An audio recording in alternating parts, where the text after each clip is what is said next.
Good morning.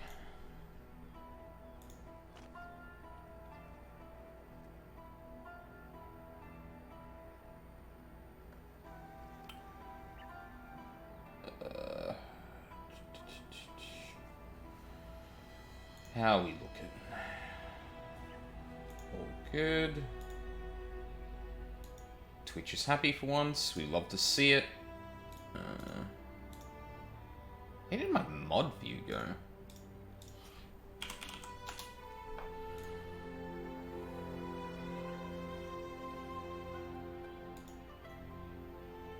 Oh, never mind. Never mind, that's an unstable.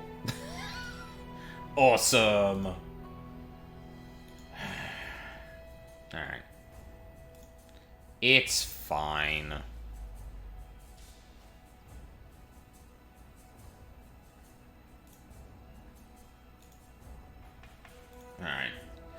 Alright. Yeah, so, oh, actually, you know what? I should test the new... Okay, good. Chat is working. Outdated chat, because I'm gonna start moving away from stream elements, and, I was testing out a couple of chat windows. I'll see how this one goes. The options for, like, locally hosted ones aren't, like, super great. Well, at least, like, there's a set of features that I would like it to have, right? But it feels like all of the options have most of those features, but not all of them. And it bugs me. So things like, limiting the width of the chat you can have, Twitch colors, variable text color depending on the actual color of the text box, things like that. I'm gonna probably look into a few more alternatives. I know some people have gotten what I want, but I don't know if, like, if that's gonna be mix it up or something like that. And, I mean, hell, like, if I really feel a compunction, maybe this is the thing that finally gets me into gear, is starting to do some shit with, Twitch stuff. Because, like, the locally hosted stuff is really just, like, what, JavaScript and CSS? And I'm not the most familiar with JavaScript, but I know my way around CSS a little bit. But yeah. Yeah. So there's probably an obvious topic to talk about in terms of just PoE in general, but I want to kind of keep this as the lore thing. Obviously, if people come in and start discussing it and we can talk about it, like, I'm not saying I don't want to talk about it at all, but, like, it's not... This hasn't changed my relationship with the game at all. I probably should at least, like, explain if someone hasn't heard. So PoE 1 and PoE 2 are meant to be in simultaneous development, and the goal is to have, you know, alternating leagues once PoE 2 is released. PoE 2 has been a lot more work to get it going than GGG anticipated. They pulled a lot of devs off of PoE 1 development to get PoE 2 kind of smoothed out, and as a result, they haven't been working on the next release for PoE 1, and they think they need to hold on to those devs for a little bit longer just to get PoE 2 into a place they're happy with. Now, in terms of what they've laid out, sure, I think that's fine. My only issues are, like, their communication around it. So, like, there isn't really much for me to talk about, like, the future of the games, because I don't see the future of... I don't see either game going away. There's just, oh, actually, sorry, one sec. Like, in terms of the financial incentive, I just do not see them, giving up on the idea of running both games, because their studio is bigger than they need to support leagues for PoE 2, because of the way they upscale to create PoE 2.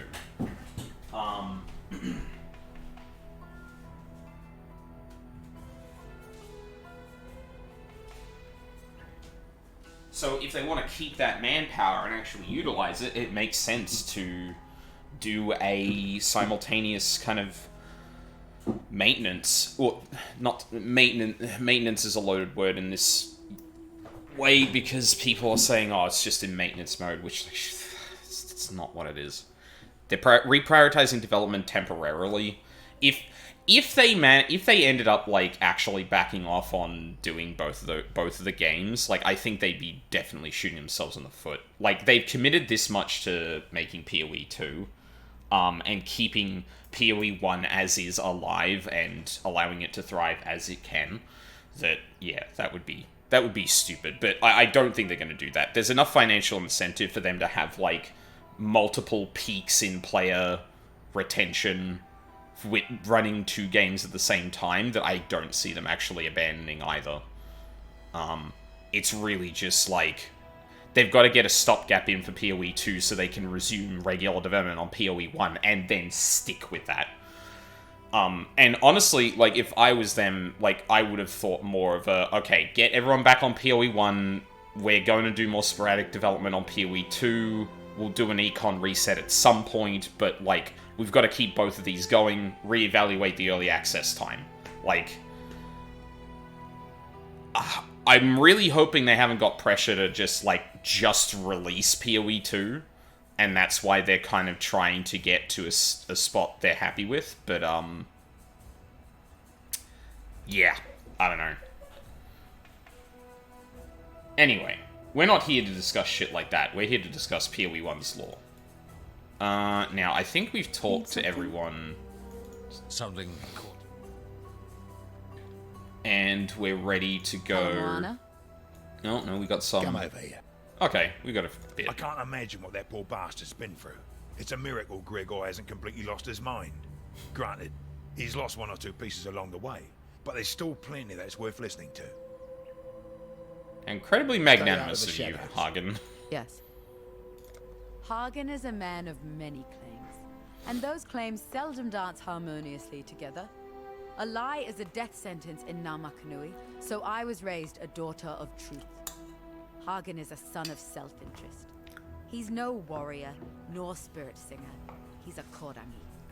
I don't know the right word in Oriathan, but in Karui it means he who wins wars with false promises. Grigor straddles 2 worlds.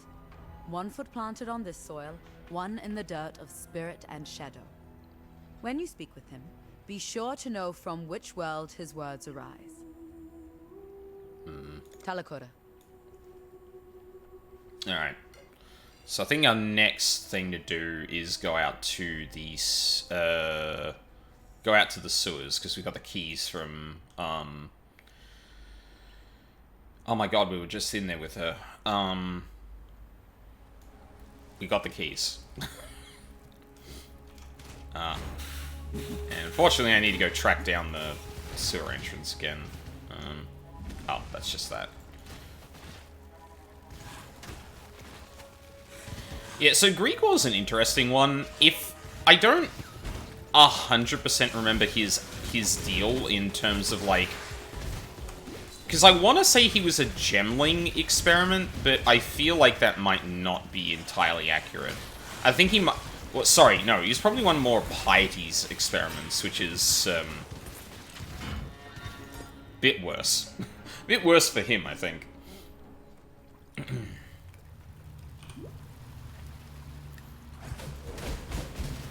Yeah, now we go through the sewers.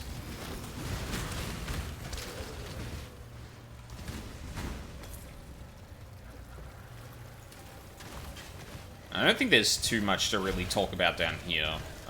We do get the platinum busts, which, if Hagen is to be believed, were just kind of like dropped there by the people that sold them, because they hid in the sewers, and then, well, we're fighting through the sewers because a lot of monsters are here. It's kind of hard not to put 2 and 2 together. We should probably get a wither totem. We are coming up to the point... Oh, yeah. Might not be this stream. But we're going to get to the point around Act 4 that I can switch over to the build I do actually want to use. Oh, Cassia. I don't think there's too much to talk about with Cassia, but she does... Do I want to talk about Cassia here? Yeah, you might as well, honestly. Oh. She likes to sing to herself. Don't worry about it. Gotta keep yourself sane somehow, right? What do we have here? Yet another of Oriath's cast-offs. With the problems we're facing here, I do wish they'd send someone with a little more utility. Ouch. Alas, we have useless exiles blowing in like spores on the wind. Cassia, by the by. Pleasure. Uh-huh. Farewell. Is that... Well done. Now be a good assistant and find a place to deploy a tower. Sure, we can do that. Fire's flame. The blight is reacting. Yeah, but... Put out new mycelium! Actually, you know what? This is good. By his flame is a good thing for us to hear right here, I think. It's put out new mycelium! Ugh, new roots! So yeah, this is basically a tower defense mode.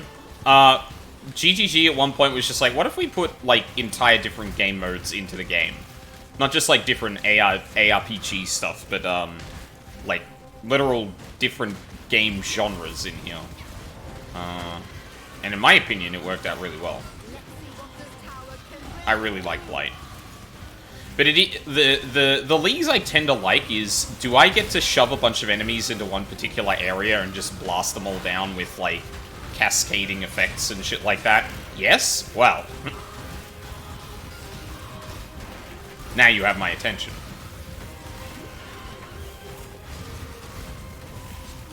This is slowing us down a fair bit, though, because this is a lot bigger of a light than I was expecting for this early level.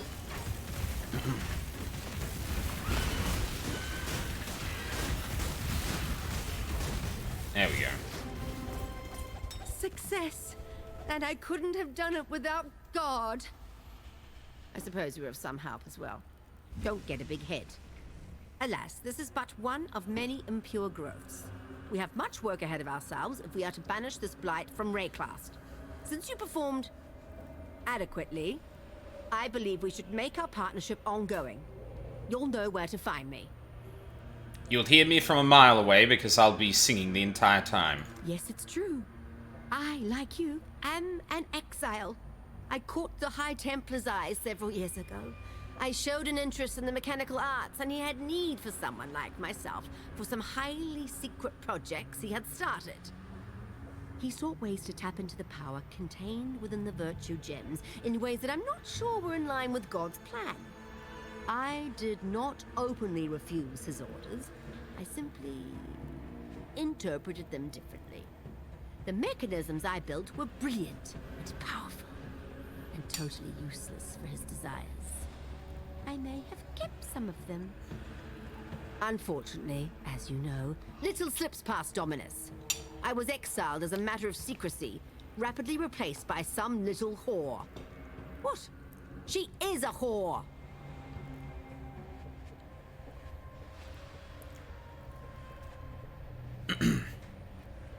Well, it's not the fact that you called her a whore, it's the fact that... Ma'am, you may as well have utilized that as a slur, I'm not gonna lie. You likely know her by the name High Templar Dominus gave her. Piety. Ugh! A whore turned thaumaturgist turned inventor. Or at least, she wishes she were. I've seen some of her work. Unimpressive, considering the resources she has available to her. Not that I'm envious, I'm not. Really, good for her. But, you know, creators have a habit of getting caught in the teeth of their own creations, and Piety seems to favor creations with many, many teeth. Foreshadowing. I've worked on many beautiful little machines in my time. Let's see. There was one that was originally designed to rapidly peel and pith fruit. That one is now called the Discalper. The portable oven turned out to be less of an oven and more of a red-hot ember dispenser. Still quite popular. And of course, the towers I have been assembling for use in protecting the portable purifying pumping unit. Those I am particularly proud of. Powered by the toxic fluid that runs through the fungal fibers. Surprisingly robust and safe. Relatively safe. Almost no one has died yet. Who wasn't meant to. Uh-huh. I've not seen anything like it before. The growths show no sign of intelligent thought, no clear ambition, yet the moment the pump's needle pierces the fungal flesh, creatures of all shapes and sizes begin to emerge from the mycelium. And they never stray away from it.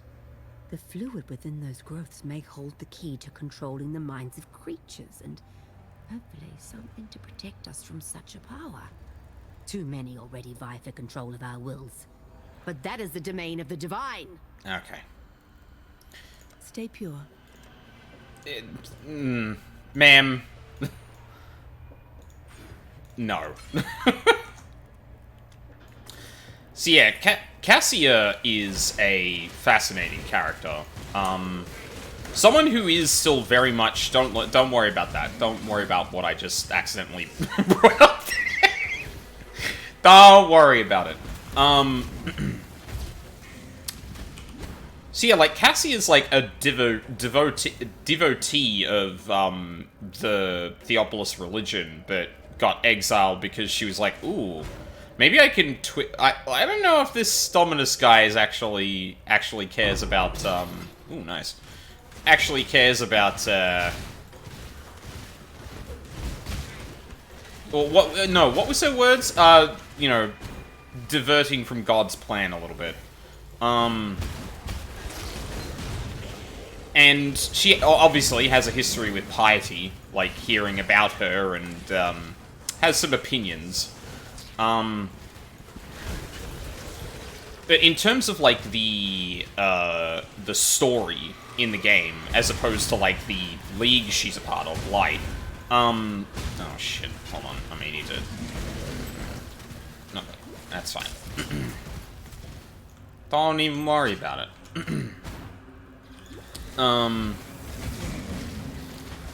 Yeah, she's she's one of two characters you meet at, like, in terms of leagues that has some connection to, Theopolis and its, like, theocracy, basically. Cassia and... Well, we'll meet the second one later on, so we can talk about her then.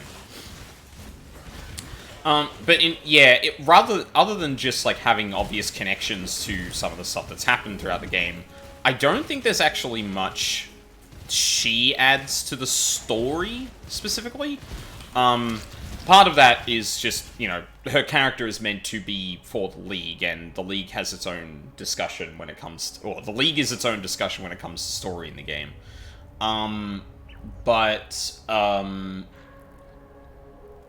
There really isn't much to her in relation to the story outside of that, so... I write this now in hope that someone will remain. Someone may remember. The sun is an orb of blood. Twisted twilight shrouds my eyes. The air reeks of anguish. San has plunged into nightmare. The man who served me coffee now writhes on the floor. He rants of visions he alone can see, as writhing red tentacles grow from his face, as if his eyes had been seeds waiting to sprout. He is quiet now, my waiter. No more cackling and screaming. Dead. Of my fellow patrons, only 2 live. The others have fallen. Their blood is everywhere. The survivors, gemlings both, their skin shrivels and grays to the hue of necrosis. Their gems flare with unholy luster, their eyes black as hatred. A gemling ghoul, it twisted off a corpse's head, gnaws at skull-like dog. My head now, visions clawing at me. Thinking burns. I see horror. Envy the mute corpses at my feet. Words flay me. Flee me. All is madness.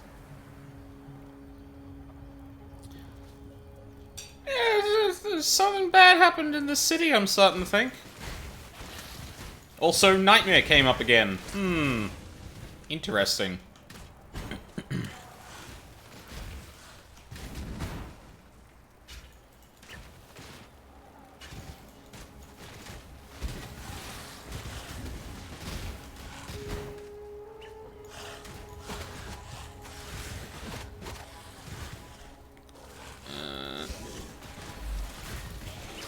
Yeah, so we've basically been getting hints here and there that, like, something at some point went very, very wrong here. The Eternal Empire, after all, did collapse, and, you know, it's not exactly clear, do I need to go back? Oh, shit, I don't think I got all the busts. Alright, I got the waypoint there, so I can do this, and it's justified, I think. I should do that as well. Hopefully I didn't expend all of the... Yeah, okay. Yeah, I didn't find the third bust, which is probably to the south here. So I think I went all the way to the right and then just didn't check here. Yeah, there it is.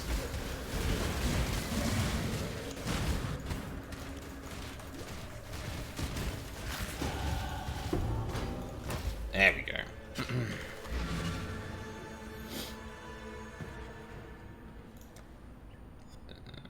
Get more of this.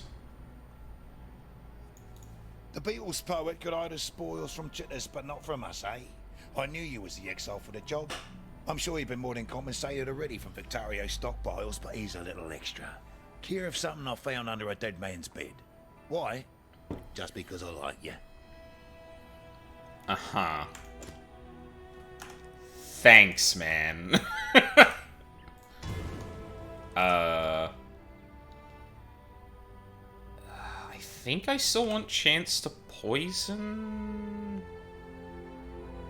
Oh, yeah, that'll give me the last bit of poison chance I need, so now it's 100. Nice. Did I have chance to poison still linked? Yeah. That's gonna be hard to get rid of. Or rather, I probably won't get rid of it at all. I still don't have intelligence. I need to figure that out.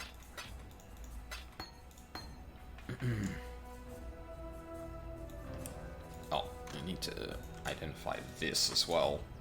Ooh!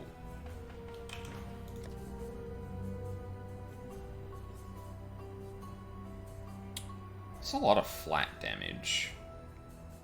What's our lightning resistance like? I'll probably keep that for now.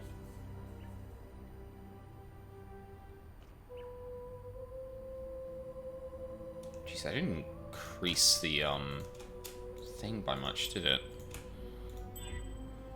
Oh my god, okay, yeah. Oh shit, I should have augmented and then... Oh, fuck. Sure. Fuck it, that'll do. At least give me some life back. In fact, that might be more life than... Yeah, that's more life than this. No, I don't think I need to craft shit yet. Alright. Back to the marketplace. Now, I don't...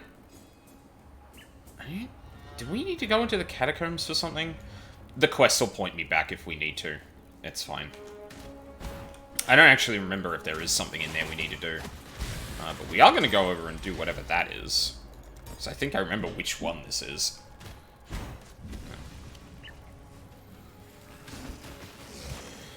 Fellas, please. Thank you. Cantus Spiritus. Man is blinded by the mud of his... You found the Decantus Spiritus.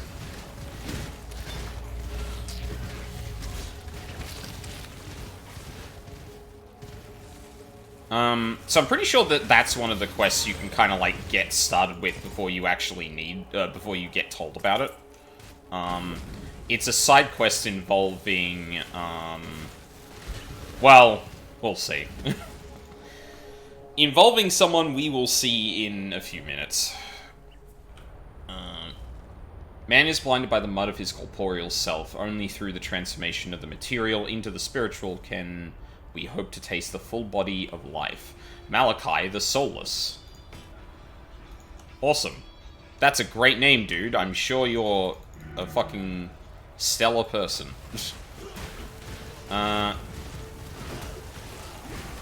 So here we are at the battlefront. Where...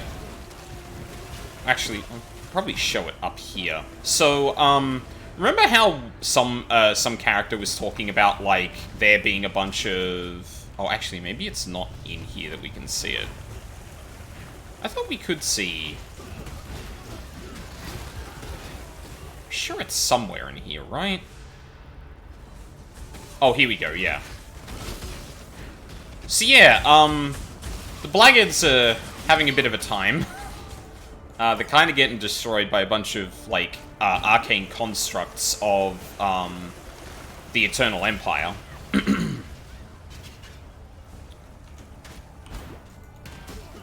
We heard... Oh, was it fucking Hagen that was talking about that stuff? I think it was. Where basically the defenses in the city were still perfectly active, despite the, you know, the situation here. My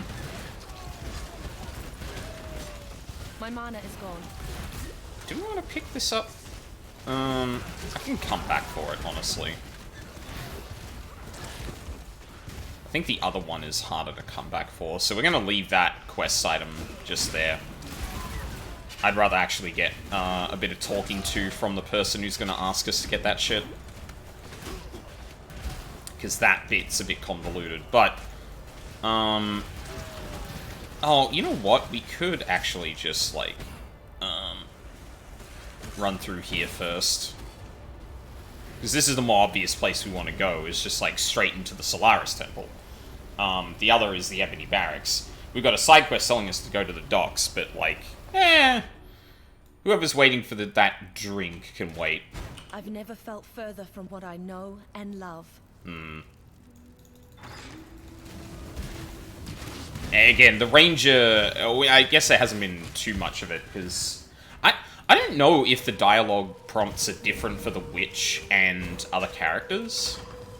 Because I seem to recall there being more, like, dialogue we get throughout, but, but yeah, obviously the Ranger's, like, a very, very, like, nature-focused character. They see a lot of, like, the avarice of man and, you know, building fucking towers to God and shit like that, and she just shakes her head like, could have used all this manpower for something far more simple, like actually feeding everyone. Wild concept. And that's not to say she's, like, a very peaceful person either. Like, you know, it's an easy thing for a character like that to be written and then, like, the, like, Ludo narrative is just completely separate. But no, like, her whole deal is, very much about, the natural cycle, and that includes, like, you know, as much as that does include pretty flowers and nurturing and being nice to animals, it also includes, you know, the fucking fungus and poisons that nature produces and the cycle of animals killing each other to survive.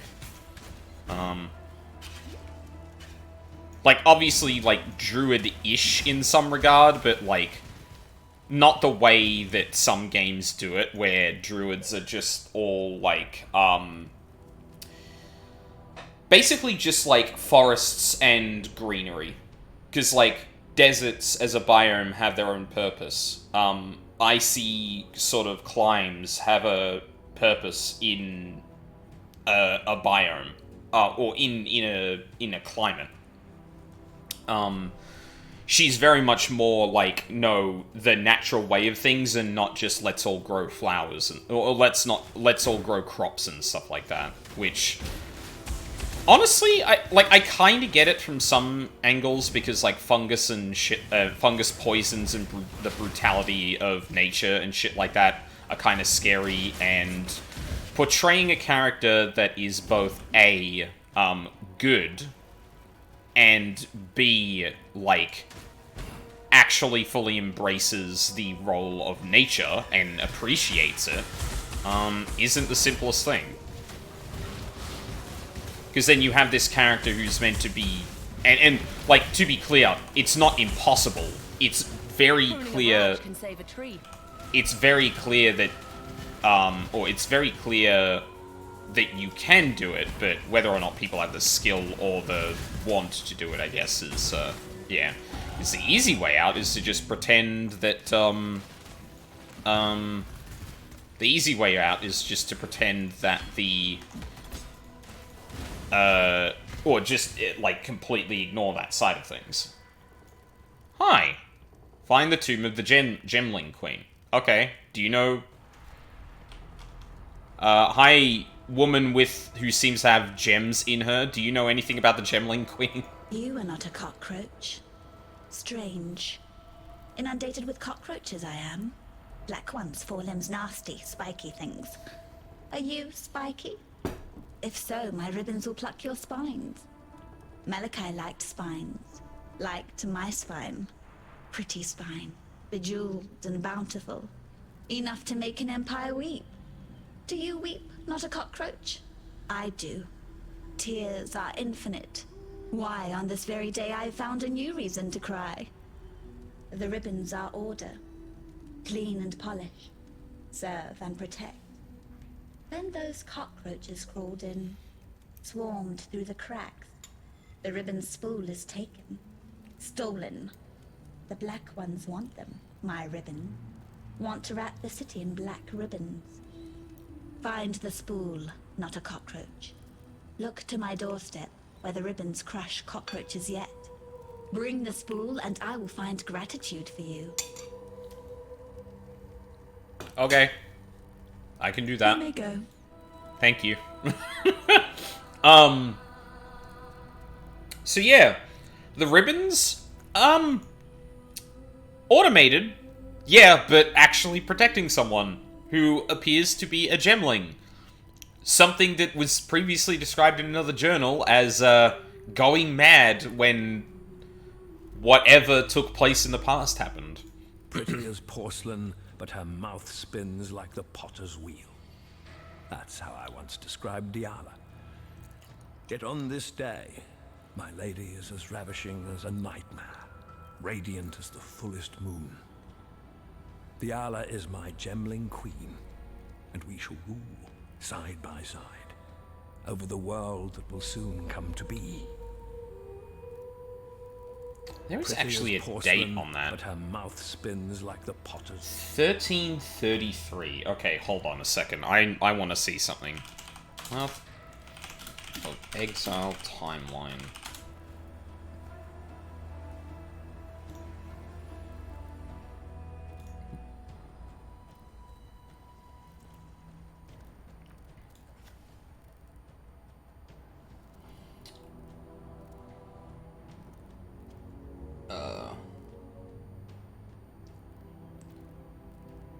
So, 1333 is just before the Purity Rebellion. So Malachi is like, we'll probably get into that, but we've heard about the Purity Rebellion, and this year, is around the time that the Purity Rebellion actually starts. So, Emperor Chittus,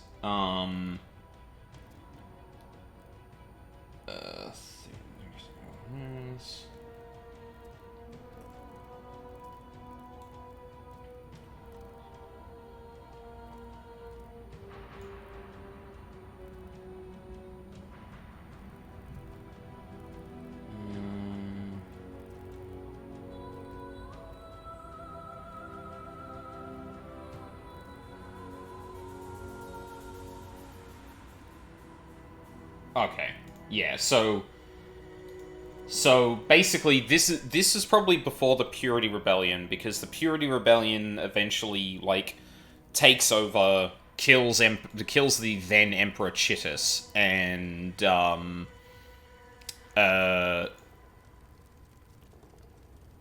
and if I remember correctly, Malachi is then probably almost put to death before he manages to convince people that he can end what's going on. Or put an end to thaumaturgy, if I remember correctly. I could hardly hope for better results. Tear down the walls that imprison the mind. That is what the gems do. That is their true virtue. The moment my fingertips brushed the cool, silken plains of that first gem, I felt it. My skull ached as if its contents were growing, pressing against the bone, searching for a way to break free. That night, once the wine had dulled the pain enough to allow the onset of sleep, the dreams began. I have not been without them since. Nor would I be. Every spark of thaumaturgy that I wield, every device that I forge, every creature that I transfigure, I owe to these lessons cloaked in nightmare. From whence do these precepts hail? Certainly not the mundane grey between my ears. I possess only one reference that bears faith. Translated with unquestionable clarity by that idiot savant, Isius Pirandus, the beast. Duriani of the vow knew the truth. Soon now, so shall I. Malachi. Okay. So now we're hearing whispers of a beast. Actually, hold on. I want to read a section of that again. The walls that imprison the mind. That is what the gems do. That is their true Out of virtue. these lessons cloaked in nightmare. The So, moment my fingertips brushed the cool, silken plains of that first gem, I felt it. yeah, okay. Yeah, so, yes, okay. So this is the moment that things start to expand a bit. So, we've heard the phrase nightmare a lot, and generally it's been just to generally describe the situation as being a nightmare. However, Malachi actually names it nightmare as, essentially, like, attributing it to the dreams he's having. So, he touches a virtue gem for the first time, and then he starts having visions. And he attributes those visions and the ideas that come to him as coming from something known as the Beast. So, touch a virtue gem, get visions from the Beast. Now, the descriptions of the things that were happening to people in the situations we've seen references to the phrase nightmare aren't analogous to this nightmare thing. They are describing an active event happening as opposed to something that's just in their heads. I guess you could read it to some degree that, like, maybe those people are actually seeing visions and they don't realize it. But considering, you know, they're writing them down and they're not, like, elusive like that, I have to imagine, like, they are describing the cataclysm that will befall the Eternal Empire, rather than the, name that Malachi gives the dreams he receives from the Beast.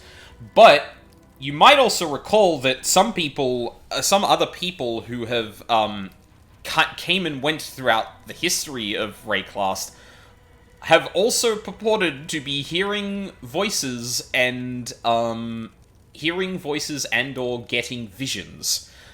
Calm being one of them, being called to Rayclast. The person in that ancient notebook talking about the visions they're having, and slowly over time, that person's journal actually devolves to the point that it seems like they are being affected by something similar.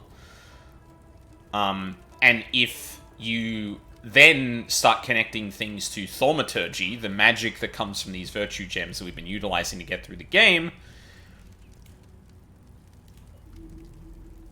It might have been purely by accident, but it seems that the Divine and their opposition to the Virtue Gems has put them in direct opposition to whatever this Nightmare and Thaumaturgy is. I Yeah. awoke, feverish and barely conscious. I set to drawing these maps through the sable hours. By morning, my fingers ached, my eyes burned, yet still I found no rest. The reverie commanded its rendering. The reverie device now stands completed.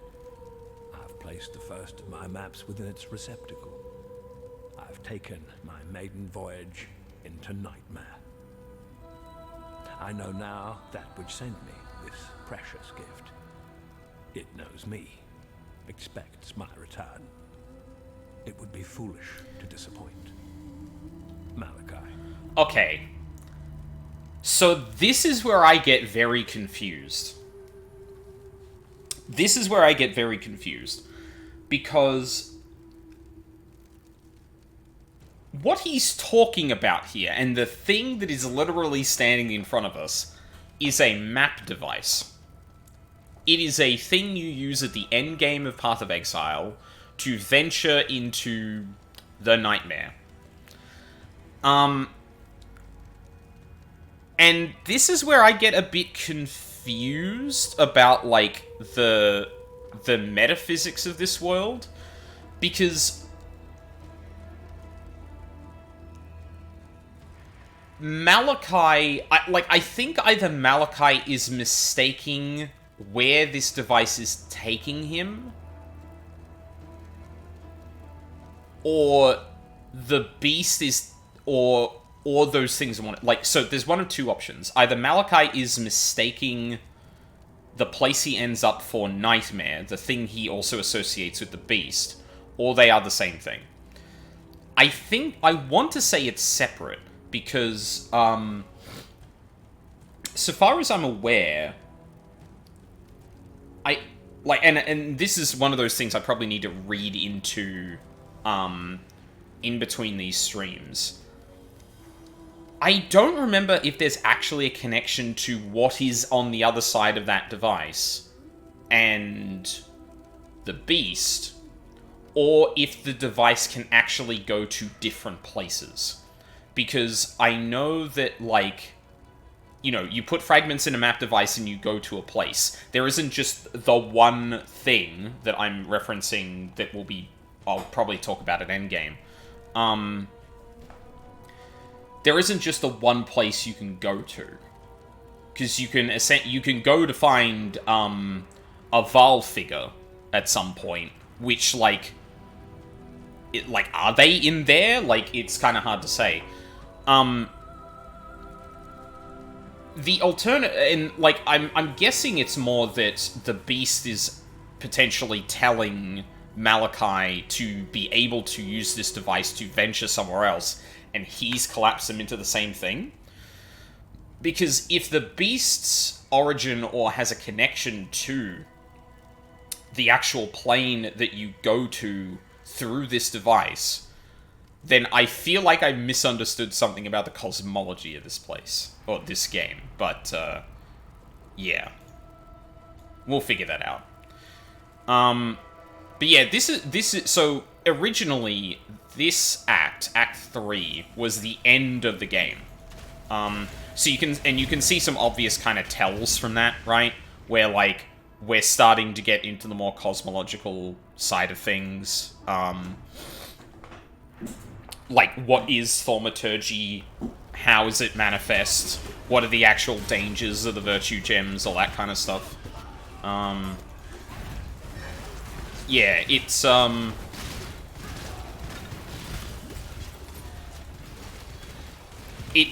honestly the most fascinating part of the game, I think. Because its endgame and stuff is probably the most interesting thing in the game. Like, straight up. And yeah, there's the ribbon spool. That's why I was like, oh yeah, I could probably just walk past this. I don't think we care. Machinery makes the minions, minions make the master. Oh fuck, I forgot where I was going. Oh, yeah, and, like, my theory, personally, is that, Oh, well, I mean, it's a bit of a long shot, and I don't know... Do we find out more about the Val? I'm pretty sure the Doriani mention that we had in this room over here is the first time the name Doriani has been dropped. And I think it's the only time it's relevant before, like, the end of the game. Do we end up in a Val... Oh, no, we end up in a couple of Val places with Val ruins later on. Maybe I wait to talk about Doriani? Either way, I think there's a compelling argument that there's, like, some connection between Thaumaturgy and the place you go to. But, like, I don't know what that is. And I legitimately don't know if the game has yet to kind of... Or if GGG has put their cards on the table as to what that connection is. Or if, it's just by virtue of whatever the beast is, giving nightmares to people, that it also has some connection to that place. But we'll see. My thing is basically that Rayclast is like the place that is the most close to that plane, which is why all this awful shit keeps happening, because it is exerting a influence over that place that is not good. They're my ribbons forevermore. Forevermore. I hate forever. I could tear happy ever after from Bard's bleeding tongues. You're still here, not a cockroach. Oh, gratitude. Yes, I should give you a token. A token. What token? This? Is this to your liking? I'm pretty sure you're giving me a necklace, which gives me intelligence. The Hell yeah, it cockroaches is. will come again. They want the twist. That cockroach emperor. The other bugs shout his name. Ravisius. Cross the river, squash the emperor cockroach in his nest. The bridge. It is barricaded. That spawns a tricky question. Questions. Questions. I asked too many questions. Chit has told me so. I asked where it all went. Our feculence. He made them show me. Under the river. The sewers from this side to that. Filthy, fetid tunnels like a rower's cloaca. A black place. Crawling with the undying. Once beautiful and arrogant gemlings. Now the foul waste of the Empire. Fitting, isn't it? Apt. Apt. Apt. I like you, not a cockroach. I like that you listen. It would annoy me if the Undying murdered you. Thaumatic sulfite. That's what you need. A nasty, nasty substance it is. Malachi had his slaves mine it.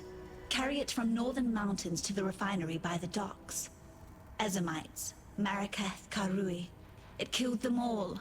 Fevered the blood and scorched the mind. But you are clever, not a cockroach. You will keep it at arm's length. You will bring it to me so that I may make you something. An infernal tulk that will bring furious light to undying darkness. Cool. Yeah, interesting. So, Thaumatic sulfite was mined from a mountain to the north. I loved Malachi. He gave me gems. Divine jewels for his gemling queen. For his dead queen. But I didn't want me dead. Malachi begged. For him, for the Empire. I chose me. Selfish me. The Empire died, and I live. I live, and live, and live, and live. Yeah, because that's the question I always had, because, like, it sound like, from the journal we read earlier, the Gemlings all turned mad when the thing happened. So, like, how is Diala even still here? And it seems to be alluded to that she did not take part in things surrounding Malachi at some point, which could, yeah, it's obviously vague, but, like, the idea there, I think, being that she refused and was probably out of the effects of whatever actually happened. Either that or her lack of connection to Malachi actually did something, but... I was the Emperor's favorite for a time. But Chittis had many favorites. He filled the scepter of God with favorites. Every now and then, he cleared away the clutter. Those who pleased him, they were given to his lords and generals. Those who did not, were given to his thaumaturgists. I talked too much, asked too many difficult questions. I was gifted to Malachi. My dear, troubled Malachi. I loved Malachi. He gave me gems, divine jewels for his gemling queen, for his dead queen. But I didn't want me dead. Malachi begged. For him, for the Empire. I chose me. Hmm.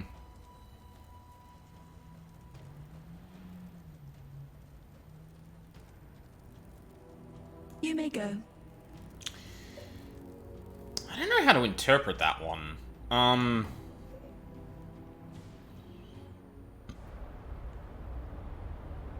Like...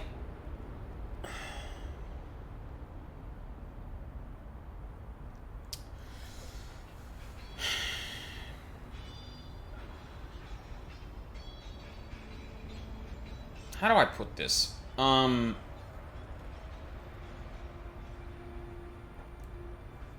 So Malachi...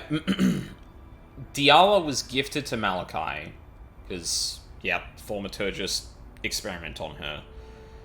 And Malachi, like Diala, maybe just her use in things, but still liked her.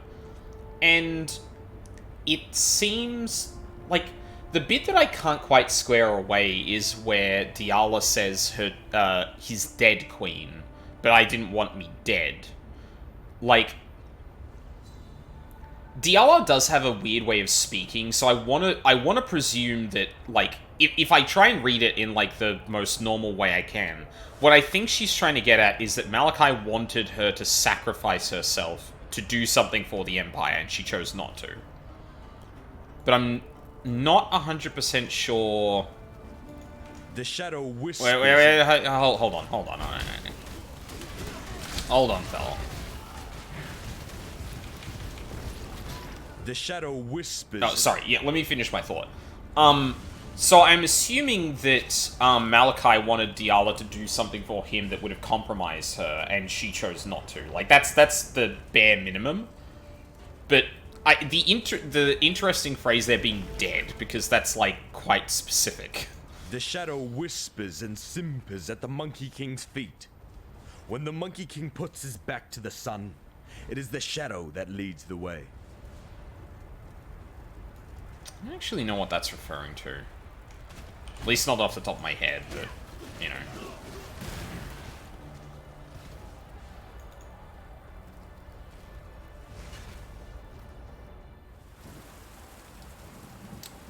Now we're out at the miserable docks, where it is always raining, because it's the docks. I'm sure that makes sense to someone. Yeah, really, this place is just miserable. So we're going to be doing a bit of jumping around here, because this is one of those maps I always get lost in. It's probably the map I've had the most trouble with getting objectives consistently, because it is basically, at the end of the day, just like a grid. And there's no, like, there's not a lot of discernible landmarks you can use to kind of, or rules of thumb to navigate the place. I'm not up to that just yet. Which, you know, like,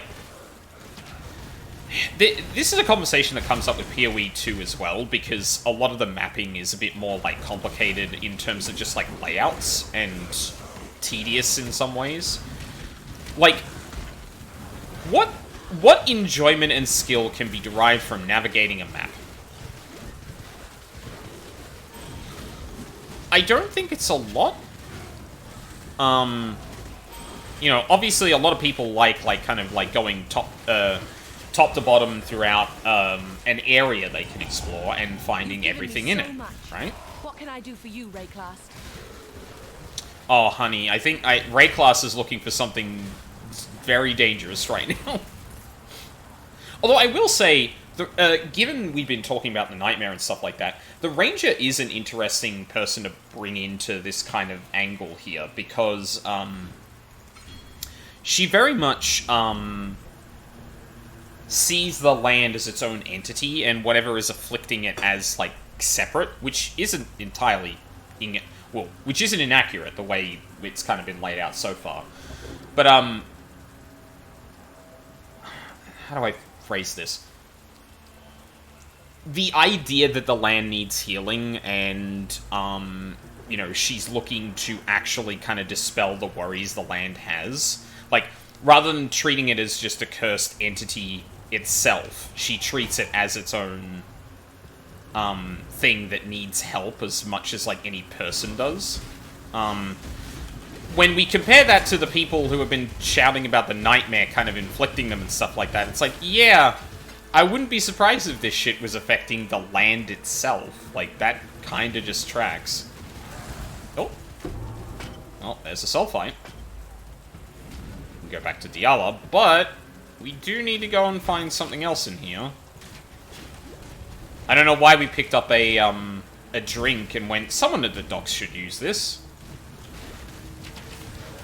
I mean, pirates and captains often, like, have drink and that, so maybe it makes sense from that perspective. Oh, Jesus.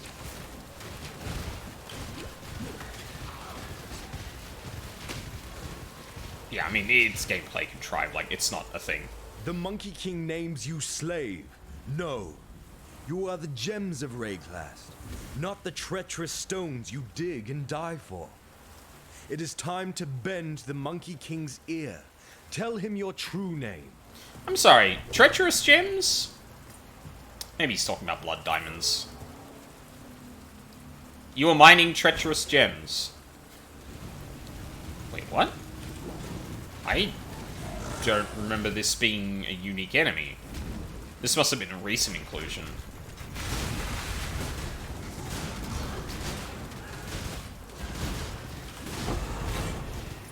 And ordinarily I wouldn't grab something like that. I know I have been kind of like muscle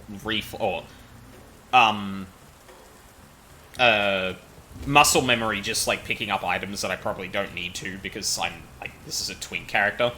But having kind of low level essences like that can help. Because all the essences I've got are probably too high level. And that might not... Hold on a second. Fairgraves. Now there's a familiar face. Before you say anything, yes, I did try to kill you. Inexcusable. I allowed pragmatism to overcome honor in a moment of desperation.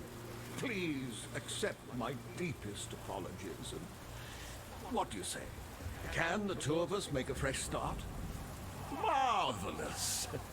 Now I didn't say anything. Noticed, the All-Flame has given me another respite from oblivion. Alas, it's a partial success only. I am neither man nor spirit, living nor dead. A state that comes with some rather frustrating restrictions. I know we've only just been reacquainted, but to put no finer point on it, I need your help. Mm-hmm. Interested, are we? Oh, splendid! Usually it auto In return, scrolls I have a gift to the or next two text that box. I may bestow upon you with a click of my translucent fingers. All you need do is furnish me with a crystal decanter and a juicy piece of fruit.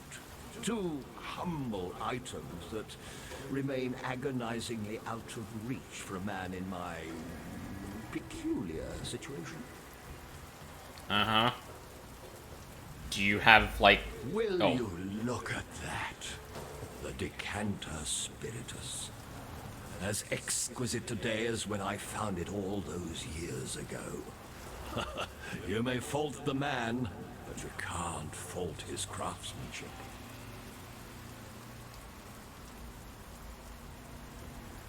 Okay, there we go. Decanter Spiritus. I'm sure you've heard of Malachi by now. Ooh, yeah. Ever the heterodox, he sought otherworldly inspiration by imbibing a substance called ghost wine. For the purpose, he created the Decanter Spiritus.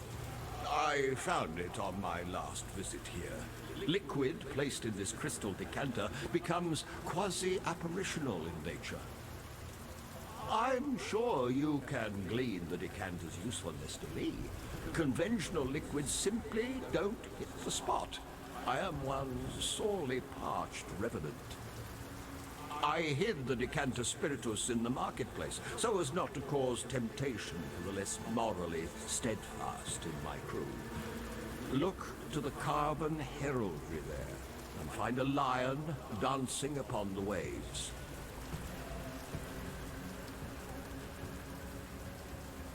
Quasi-spiritual in nature.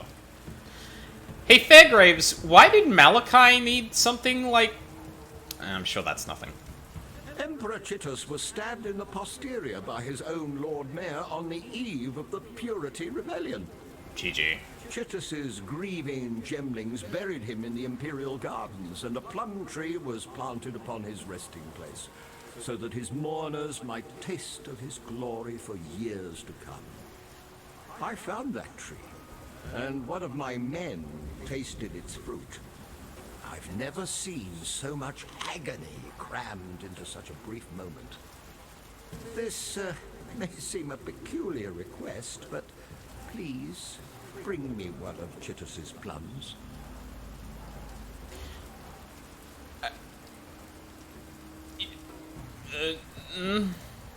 This current form comes with rather frustrating restrictions. It's a small improvement on my last incarnation, but I'm a man who used to poke his sticky beak into the furthest corners of the world. Now I can barely cross the road. It was no mean feat getting here from Siren's Cove, I can tell you. So here's the truth of it. I intend to sup upon mine own death. Oh, fear not. The All-Flame will resurrect me, and with luck, will restore my full freedom. But for that to happen, I must die. Okay. And in such a manner as to excite the All-Flame to utmost ferocity. I am convinced that only the fruit of Chittus can provide a demise of sufficient tragedy. Life is full of painful choices, is it not? Okay, so you're not deluded as to what that might do, you actually... Yeah, okay. I always thought he may not have actually known what this was going to do, but no, he wants to die, and he thinks the plum, along with the decanter, will give him something that will put him in enough agony to cause him to die. I visited Sarn some 30-odd years ago. Those ghasts, the Undying, you call them, scurried up from the sewers near the river and slaughtered all but a few of my most stalwart lads. Oh, they're a foul parody of humanity, those Undying. Nothing in common with a fine, upstanding revenant like myself. Okay, no need to blow your own trumpet, mate. I get it. I get it.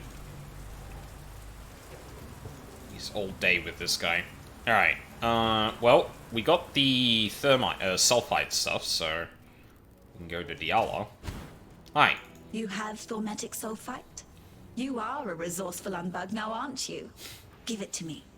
I was all eyes and ears when Malachi worked. I know exactly what to do. A dash of arcanity, a pinch of insanity, a whisper of profanity, and the infernal talc is now ready. You swear at the talc? A virtue gem is a raging thunderstorm imprisoned within a single raindrop. Infernal talc simply lets the storm out. It's the most explosive of powders. A sprinkle, the gentlest of dustings of infernal talc will provoke gems to a molten rage. For the Undying, the very sun will rise within their flesh. They will burn for their sins, not a cockroach. They will burn. Oh. Okay. Believe me, not a cockroach. Okay. Alright, well let's go blow up the sewers then.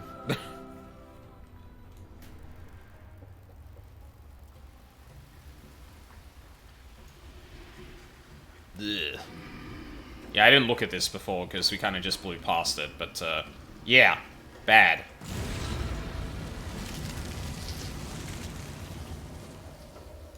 So I think the implication is that thing was made out of gemlings, which, like... okay.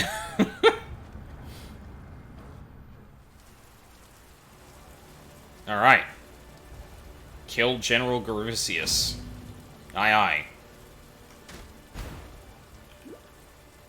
Oh, actually, hold on. Before we do that, I need to actually go identify this damn amulet. So I can get, despair going.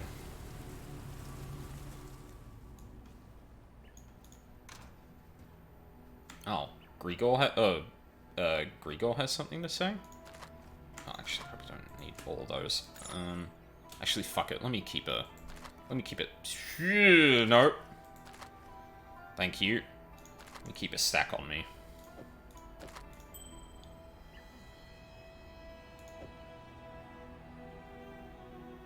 It does mean I lose toxic strikes.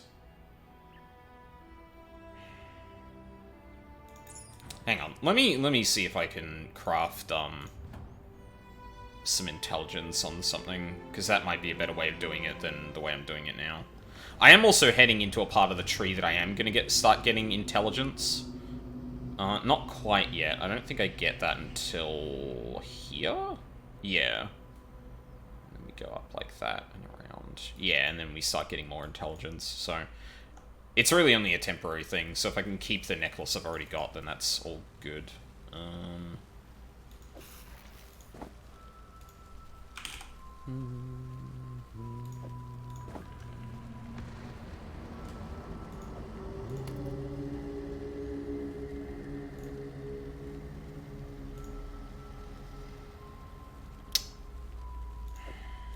Okay.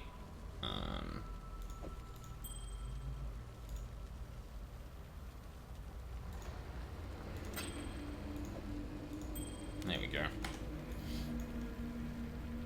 Yeah, and that means I can... Actually, let me not upgrade Flame Dash, because I don't care about its level, I think. And now I can finally use this!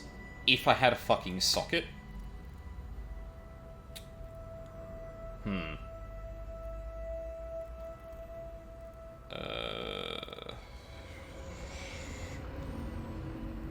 Probably use a bow with more sockets, honestly. Yeah, already. Or the chest, really. Yeah, I do kind of really want that curse going up against Cravicius. I could probably still mow him down, but, like... You're right. If I can get something better, then... that'd be good. That would probably work.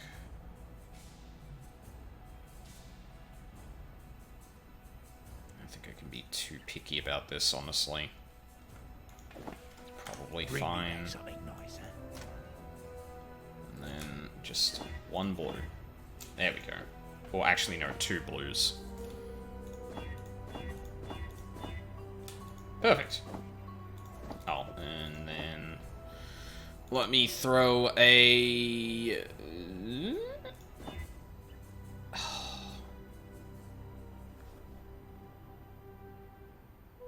It's like... fuck.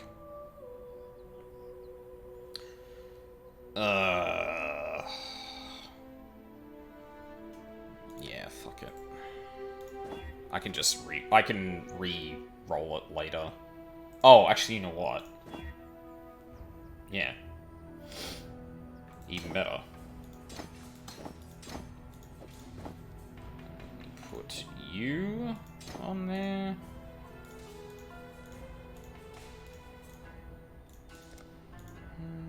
There we go. What is it? Should actually look at the... yeah, we haven't got too Be many of careful. those just yet. Yeah. Oh, Grigor. The Gemling Queen, she's Impossible. How did she survive? Why is she not one of the Undying? Good question. No, these questions can wait. There's a more pressing one. Is she safe from the Ebony Legion? You've been busy. With the spool back where it belongs, the ribbons should be able to keep the Ebony Legion at bay. We've both seen what they can do to a man.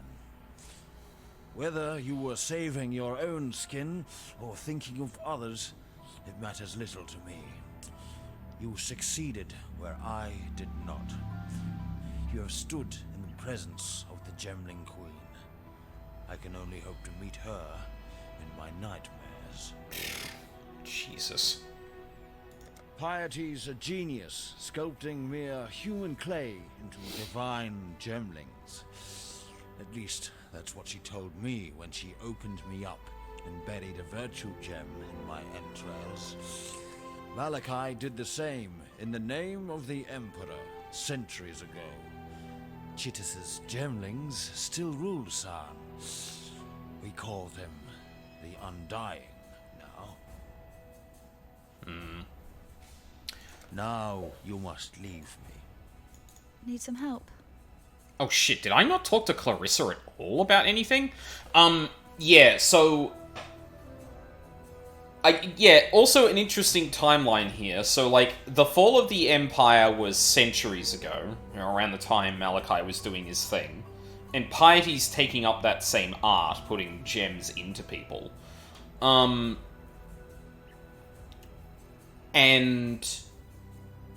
it's Malachi's gemlings that are, well, except Diala, obviously, that are wreaking havoc throughout the city still. Yeah. Now, Clarissa, hi. Maramoa, I've heard that the Karui have this philosophy. Makanui, the way of the warrior. I don't think you could get any more Makanui than her. She took it upon herself to look after me, before Tolman arrived. Saved my skin more than once. I'm fine with that. Beats being on her bad side. Hagen likes to think he was my kind old uncle back in Theopolis. Granted, the work he gave me saved my parents and I from starvation. This was after my father lost the family fortune at the card table, and we had to give up the manor in the country for a flea box in Theopolis. But he's not half as generous as he makes out. When Hagen gives you something, you can be damned sure that he's getting his pound of flesh in return. No one should have to go through what Grigor has. I help him as much as he'll let me, but he's a proud one, and so he should be. He's survived what has destroyed too many of us. Damn, that was a good line read. Halfway across the world, and yet the tie between Vanilla and I endures. That was Piety's real name back in Theopolis, before her rise to greatness. Vanilla sold her thaumaturgy in the day, her body at night. Sought after, she was. Enough so to become one of my best buyers. But money never meant much to Vanilla. No, she was striving for something better, nobler. Used to tell me that life needn't be this hard. It's time you all realized that. I bet she fed Tolman the same bloody line. The blackguards talked about Piety's precious gems being infected with nightmare. Tolman, what did she do to you? Vanilla was arrested for consorting with the unholy and condemned to the pyre. This was before the banishments. Dominus shared a last supper with her, heard her confession. Most think Vanilla earned Dominus's patronage on her back. I don't. Vanilla gave Dominus her better life and got a new name in return. You can count on one thing. Piety's grand future won't include the likes of you, me, or Tolman. You find a high enough spot and you can see the Lunaris temple over the river, at the western edge of the city. Since the blackguards arrived, the clouds above that temple have been stained with the blackest of smoke. You can see it sometimes when the westerly blows. It stinks worse than death. Ugh. On the fall of the Empire, the historians are deathly silent. After the Purity Rebellion, the Kingdom of Kalm blockaded Oriath, preventing any trade or correspondence with the mainland. It said that Kalm planned to invade. Only when the Karui retreated did Oriath get any news from Rayclast. But by that time, there wasn't really anyone left to tell the tale. Yep. So even Theopolis is in the dark somewhat as to what actually happened. Because the Purity Rebellion happens, the Eternal Empire gets taken over by Vol, and Kalm essentially, like, has a stranglehold over the seas. Presumably around the time that he was marching toward some point in Rayclast, saying he'd seen visions. Yeah, and then the retreat was probably related to Hyrie pulling their troops after Kalm succumbed to madness, I have to assume. I know. So strange that stone and metal should move and live as you and I. Still, I read that Titus's sculptors used to soften their materials with thaumatic sulfite, a byproduct of gem refining. It's the only connection that I can fathom between the Cataclysm and the living sculptures of San. Now that's an interesting detail. Thaumatic sulfite is a byproduct of refining the gems. Thaumatic sulfite being the thing they mined out of a mountain. Huh. Titus thought that the gemling was the pinnacle of human progress. These glorious gems have brought us within spitting distance of godhood, he once said. The High Templar at the time, Vol of Thebris, thought they were a perversion. He wanted the Empire made pure, cleansed of the stain of thaumaturgy. You look at San and tell me which one you think was right. And while you're out there, look out for monkeys. No, not those bloody monkeys from Frisia. These ones are painted on the walls. I think you'll find them enlightening. Oh.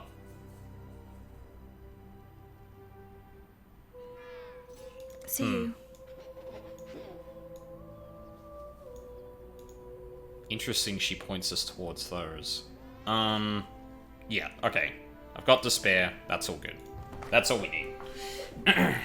Alright, let's go kill Gravicius.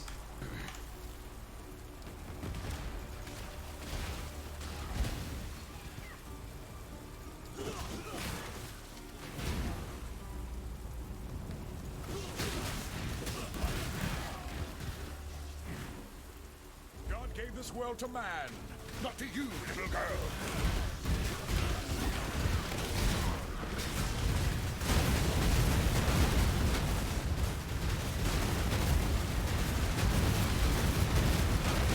Out of your misery. My place is at God's side. Where will your journey end, Exile? Without men like you, Gravicius, this land might just start healing itself. True. Yeah, let's just immediately jump back to the encampment to get some updates from people. You are the true spirit of the Makoru, the shark. Not the cowardly beast that sinks its teeth into the lonely swimmer. You strike the Waikoama, the canoe, spilling a feast of men into the water. Hunters turned hunted, that you dine on at your pleasure. Have this, Makoru. Scourge arrow, charge dash, tornado shot, artillery ballista.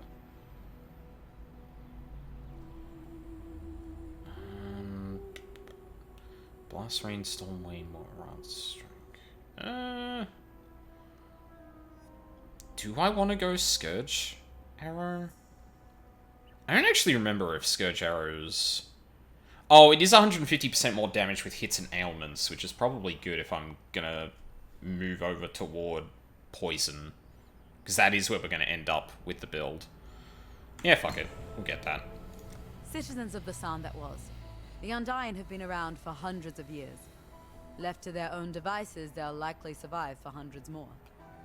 Still, they're not immune to mortality's touch. They can be killed, with some difficulty. There's still prey out there. An overreaching witch floundering out of her depth. Happy hunting, Makoru. Go Hell with yeah. courage. You get in there. Stay out of the shadows. They bite. Okay. You've done for Gravicius. If only I could get word to that lad I smuggled away from the general's wife at the time. The good widow would need a sympathetic shoulder to cry on. I'm sure, bud. Something nice, huh? Yeah. Despite everything else you've done, to let piety live is to threaten the existence of every living thing on this continent. Look to the west of Gravicius's camp. You'll find piety in the Lunaris temple, cowering behind her desecrations. Yippee. The Eternals revered sun and moon as the two eyes of their god. Jubileus. The right eye judging Solaris. The left eye merciful Lunaris. I can't imagine that god being overly merciful when she finds out what piety's been doing in her temple. Funny that. Goodbye. Imperial Gardens we can't get to yet. I'm pretty sure we do actually need to kill Piety to get there. Yeah. So... Oh, right, Scourge Arrow. And then... I should actually have a look at the rest that Clarissa's got. Oh. Gravicius dined with us once. This was before my father's gambling debts caught up with him. I dined with him again in Theopolis prison the night before my exile. He wasn't so polite that time. Thank you. That's one memory I can now put to rest. Honestly, she's probably like one of the better voice actors in the entire game so far. Explosive, Tornado, Cyclone, Ice Crash, Wild Strike, Blast Rain. Explosive, Artillery Bullets, Lancing Steel, Scourge Arrow. Yeah, okay. I think we're good there. Be careful. Because, yeah, ideally we could, I can't remember... There must be ballista totems. It must be, like, a completely different thing, but I don't remember, yeah. So, yeah. Ebony Barracks. Yeah, so, yep. Rest in shit. Smoking on that Gravicius pack. It's, not good. Wouldn't recommend it.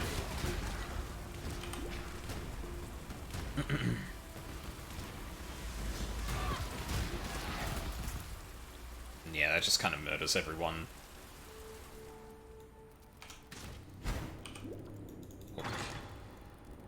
Kind of similar aesthetic here to the Lunaris Temple, but obviously a bit more red.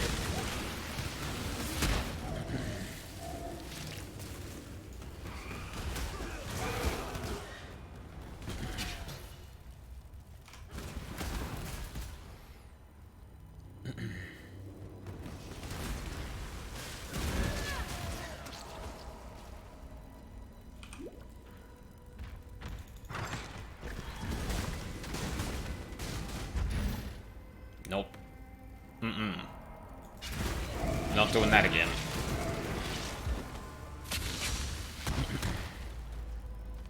I do also need to get a better bow, I think. When I get to the next set of waypoints, I should go back and see if I can get a better one.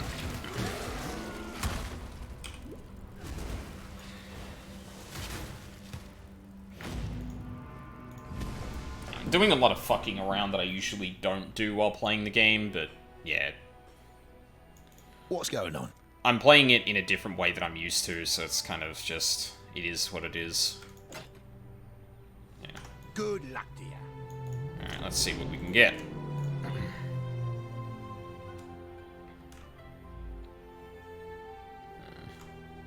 Let's see if we can get another physical...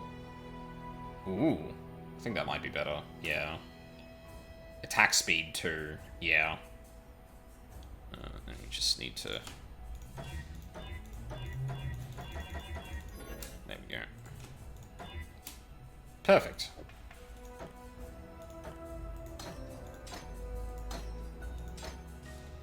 bump our DPS up a fair bit.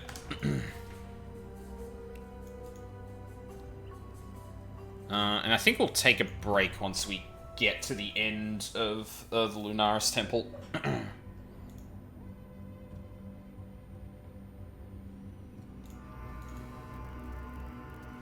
Oh, actually, maybe it's good to take a break now. That's been an hour and a half. Yeah, and I could use some more water. Yeah, okay, so when we get back... oh, I'm not wrong up to one. that just yet. When we get back, we will face down Piety. Wait, did I lose... Why did I suddenly lose a lot of health?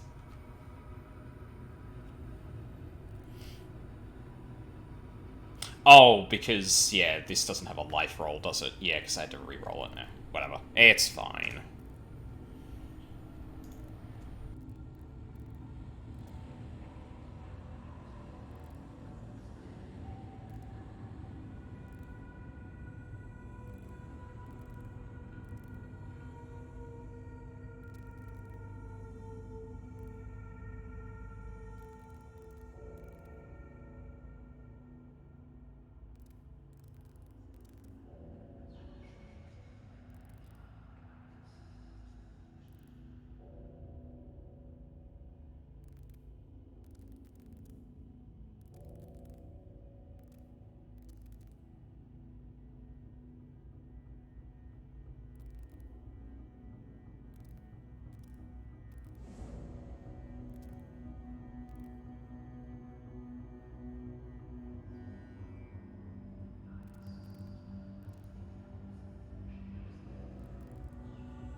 I'm back.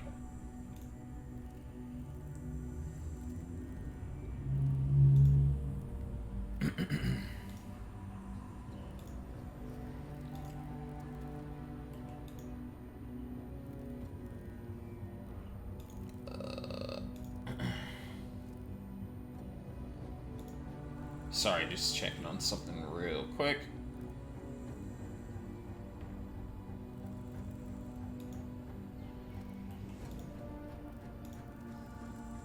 Alright.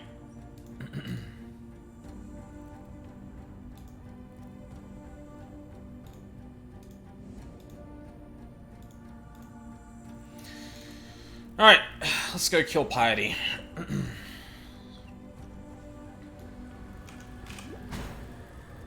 Piety, you've so much to answer for.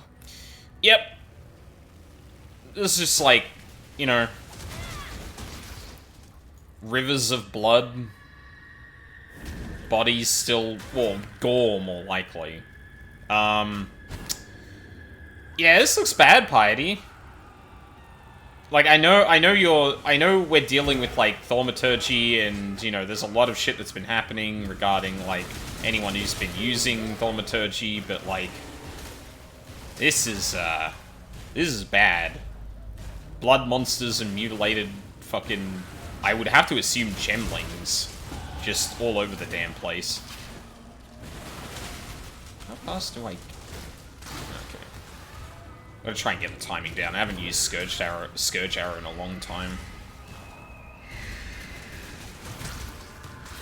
Usually you get Mirage Archer with this, but...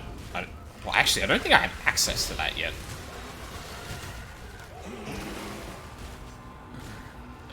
Yeah, we don't need that. Although, interesting thing to note here, this thing is from Settlers, but it also has, like, the fungal kind of, like, pattern from Blight. It's probably, like, clever reuse of things, but I find that an interesting... oh, I didn't get rid of that. I find that an interesting detail in amongst all of this.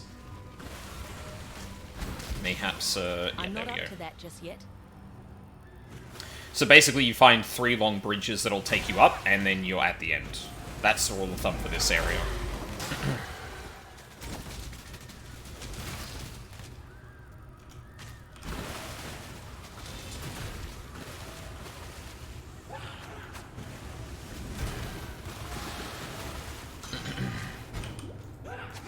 And yeah, just shit's fucked. We're going through, like, massive prisons where there are just, like, thousands of bodies strewn around.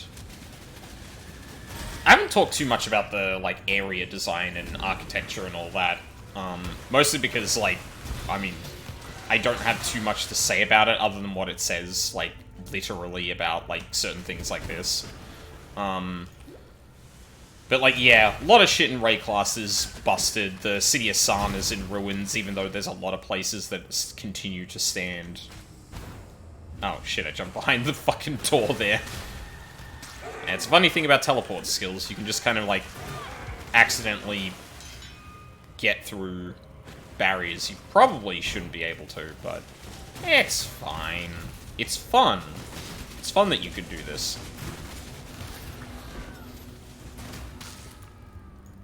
Alright, here we are.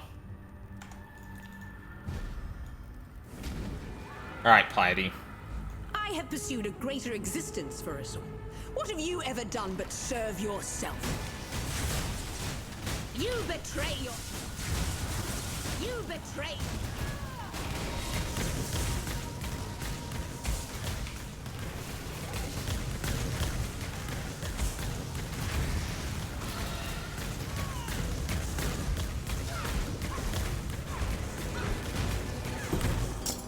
Die. Damn you! Hey, wait, what's... Your Piety? death doesn't fix anything, Piety, but at least it won't get any worse. Girl, I don't think... Oh, you know, just a big sigil opened on the floor and she got sucked in. What's the problem?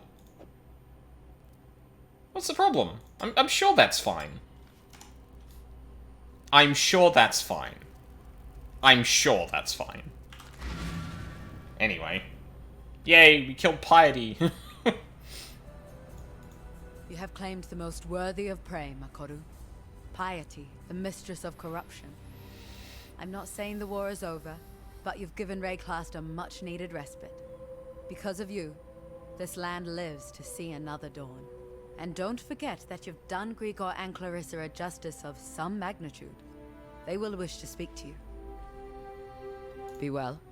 Piety's off to meet the Maker, is she? I'd love to be a fly on the wall of that little chat. Bring me back something nicer. Wherever he is, I'm sure Tolman knows what you've done. I know you didn't do it for him, or for me. It doesn't matter. Piety's reign of cruelty is over. Thank you. Be careful. Piety dies amongst her abominations, her warped dream taunting her, maddeningly out of reach. As a poet, I'm fond of that creed of justice. Here, the executioner needs recompense. Unfortunately, Piety was simply a puppet of a greater force. You've cut the strings, but the master remains. Dominus. That key you've picked up, I heard the blackguards talk of it. It's the one key to the Scepter of God on the northern edge of the blackguard encampment. Only Piety was permitted to carry it. Dominus accessed his laboratory at the summit of the tower via a pulley system rigged to the outside wall. That way will be barred to you. And I heard of no one, not even Piety, going in or coming out of the lower levels. Go with care, Exile. I can't imagine what's inside that tower if even Piety and Dominus feared to tread its steps. That I was not aware of. Oh! When Piety was experimenting on me, my consciousness was mercifully fleeting. In those moments of numbing darkness, I met a presence. Intelligence, power, immensity beyond the limits of my pitiable mortal senses. To this creature, I was but a raindrop falling into the sea. I heard Piety speak to her lackeys of the beast. It is the source of her thaumaturgy and the object of her ambitions. I believe Piety's beast and that dark entity are one and the same. Wherever it is, whatever it is, the beast is the cause of my malformation. It would not be a stretch of reason to consider the beast the source of all malformation in Rayclast. Tread carefully, Exile. So yeah, the source of it all. Yeah, we want to go back to the barracks. So yeah.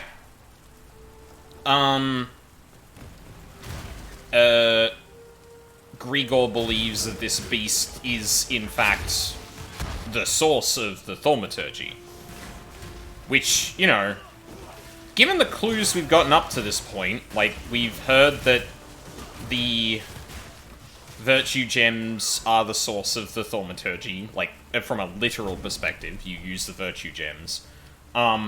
Virtue gems have been used to graft onto people, and it causes them to be malformed and nightmare, blah blah blah. But we also know that the gems are part of some kind, or part of its refinement is mining of some kind. So, what does that mean? I think at this stage we don't know where the virtue gems come from exactly. But there does seem to be, like, you know, we're getting just a nebulous term, the beast, so we assume a creature. But that seems to contradict the mining aspect of things. Like, what does that even mean? But we will take a detour into the library, maybe finding some answers to questions I just said, and that's totally not because I know there's a side quest here I really need to do.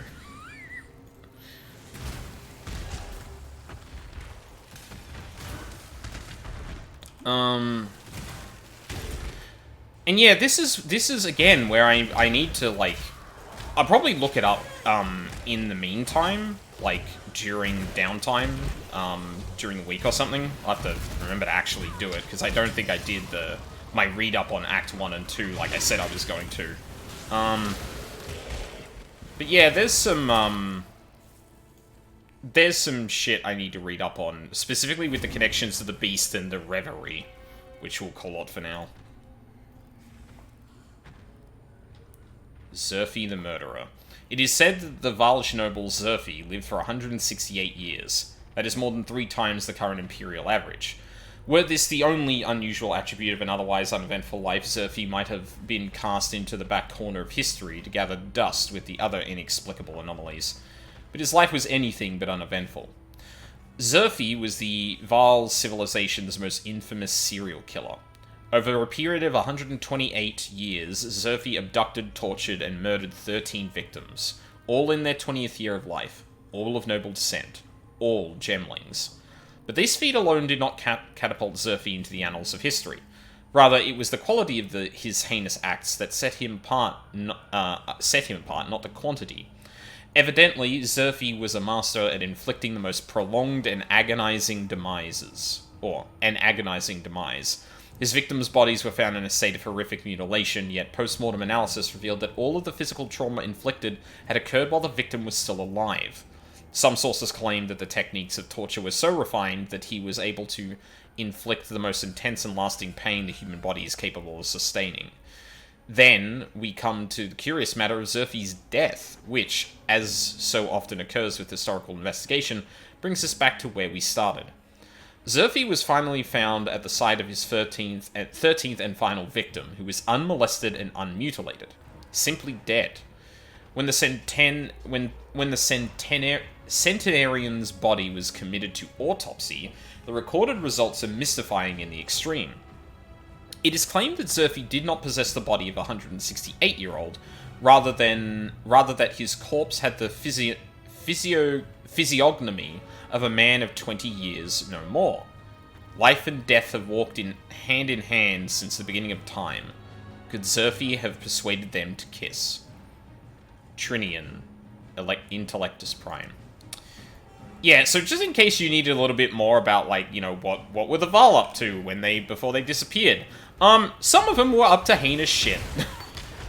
Like that.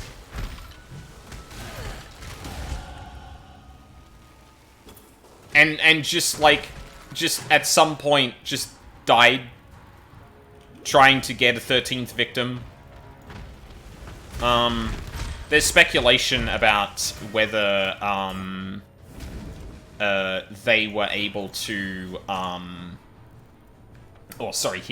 he was able to, or maybe he, like, fucked up the 13th time, whatever ritual he was going to utilize to keep himself alive went wrong, but, yeah. Volume 2, The Blackest Monkey. The Monkey King was enjoying an afternoon amble along the riverbank when, upon looking over his hairy shoulder, he noticed the blackest monkey he'd ever seen ambling along behind him. "Why do you follow me?" the Monkey King demanded of the blackest monkey, for he did not appreciate uninvited followings, especially on his riverbank amblings. "So that I might go where you go, be where you be, my king," answered the blackest monkey. "And what if I do not want you to go where I go, be where I be?" clamoured the irritated Monkey King with a spit and a gibber. "Wanting and having are not the same thing, my king," answered the blackest monkey in a voice as smooth as banana juice. "I am the Monkey King. I do as I wish," cried the now furious Monkey King with more shrieking and frothing. "Wishing and doing are not the same, my king," answered the blackest monkey in a voice as silken as butterfly wings. Too wild to even spit or gibber, to shriek or froth, the Monkey King took to his heels and ran. Along the riverbank he raced, faster than the water, faster than the wind, faster than thought, for he was the Monkey King, and all know that the Monkey King has the fleetest feet in all the land. He ran to the end of the river, and then to the end of the mountains, and then to the end of the clouds, and then to the end of the world. And who should be there, waiting at his king's feet at the end of the world, but the blackest monkey the king had ever seen? Why do you follow me? The Monkey King begged of him. Have you ever been to the end of the world before, my king? Asked the blackest monkey. No, I have not, realized the Monkey King. There is my reason to go where you go. Be where you be, my king, concluded the blackest monkey in a voice as warm and welcoming as death. Victario-san. Victario mentioned, and we actually get to see some of his writings, which is interesting. Although, yeah, an interesting choice of phrases there.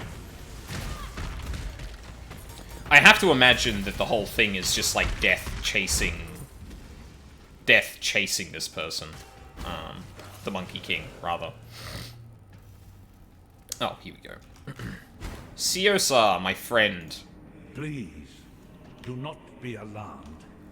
I am neither monster nor murderer, though that is the duality of existence that defines San these days. My name is Siosa Fuanga, and I have the bleak honor of being the sole scholar to the Imperious Intellection, this grand repository of knowledge you see about you. May reason preserve us. In more mundane circumstances, it would be preposterous to ask this of you, an utter stranger, but given that I don't know in which century I might see another pair of flesh and bone hands, there's a door, you see, concealed behind the shelves. It leads into the archives. That's where Isius Perandus concealed his golden pages. Can you see how maddening that would be for me? No, of course you can't. Ridiculous of me to... Suffice to say that they are beyond my reach. 4 Varlish texts they are, of priceless historical insight. Please, find my friend's golden pages and bring them to me. You will be rewarded. I vow it before the ancestors. I just realized his left hand is actually, like, morphing into something. Like, you can't see his hand where you can see his right hand, obviously. It is the Karui way to observe nature in nature. The fish without the sea is no longer a fish. It is dinner. The Eternals did not see it that way. An Eternal catches the fish, guts the fish, preserves the fish, and places it in a box. Only then does the Eternal feel he truly understands the fish.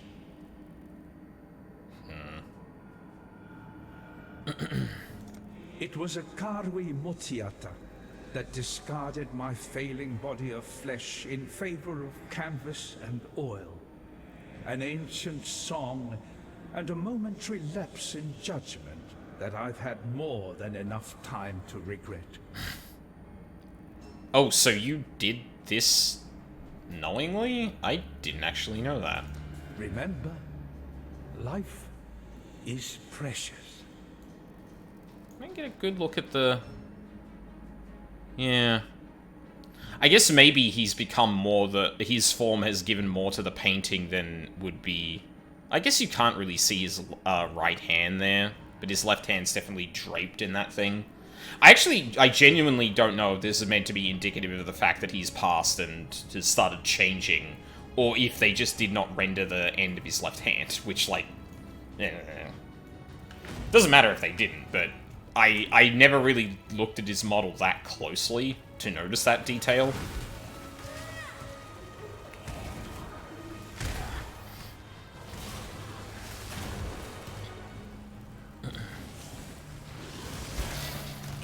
Yeah, now we gotta go find this room, which is another one of these map objectives, or one of these area objectives that can be frustrating at the best of times. Ow. Ow. No, thank you.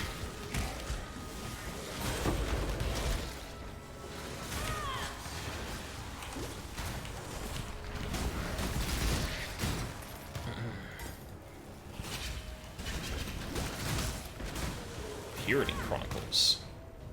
Book 2, Bloody Flowers.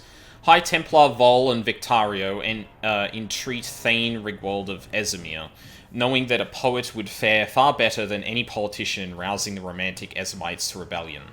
Stirred by Victario's impassioned words, Rigwald mustered his blood-bound clans, and on the 3rd Fiero of Deir Revi, 1333 IC, took to the fields of Glen in open rebellion against the governor Gaius Centauri. Such was the colourful splendour of 1,000 tartans and banners that the Ezimites' uprising became known as the Bloody Flowers Rebellion. Though Centauri's gemling legions slew 3 Ezimites for every one of their fallen, the Bloody Flowers won the day through sheer fury-driven courage. Governor Centauri fled to Sarn, only to return in Astrali with reinforcements drawn from the capital. Governor Centauri... fled to Sarn.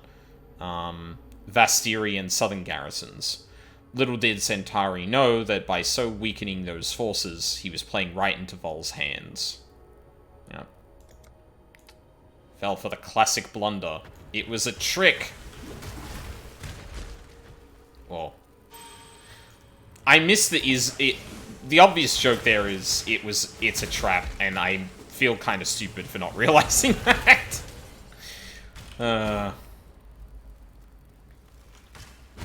You only get one shot to make the good joke the first time, so... Where the fuck is this goddamn...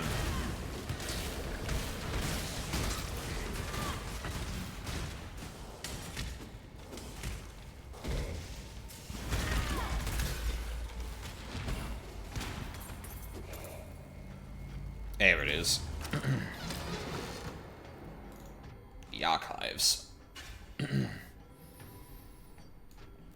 Find my pages. Are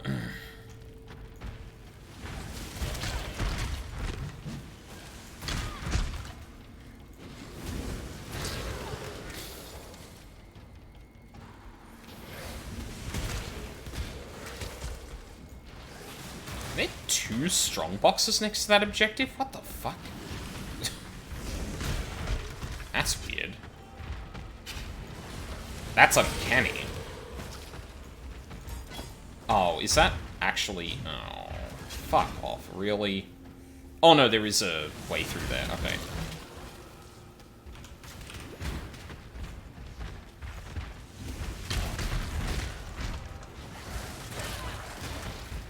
Oh, what is this layout? Come on.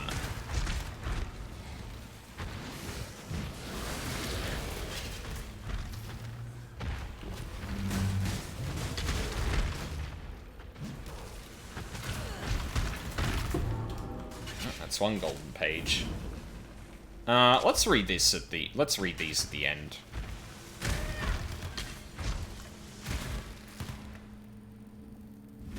Oh, I see.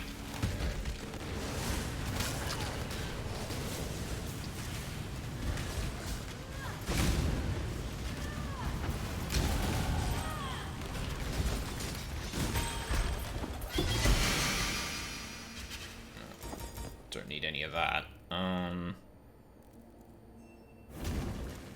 Hold on.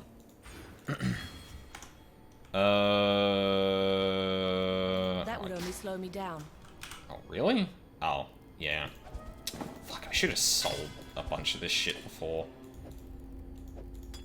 Whatever. I don't need the resources from it anyway. I didn't even grab this thing. Jesus Christ. Grab the full link. Oh, actually, I don't need to worry about that. I've got a bunch of, thing from that anyway.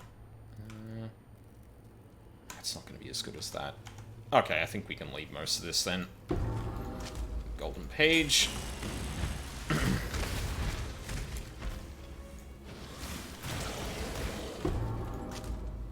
more.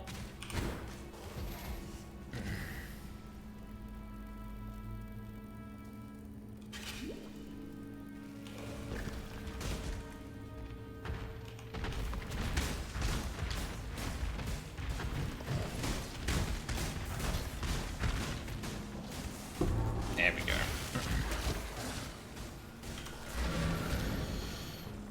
Okay, let's read these pages.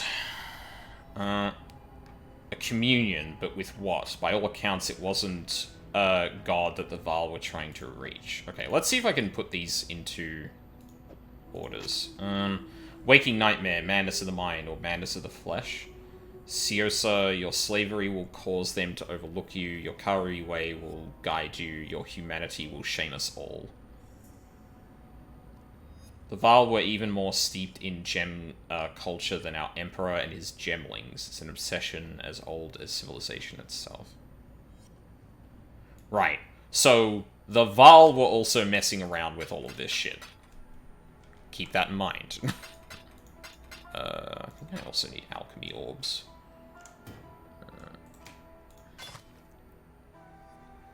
Oh shit, that's actually kind of solid, damn.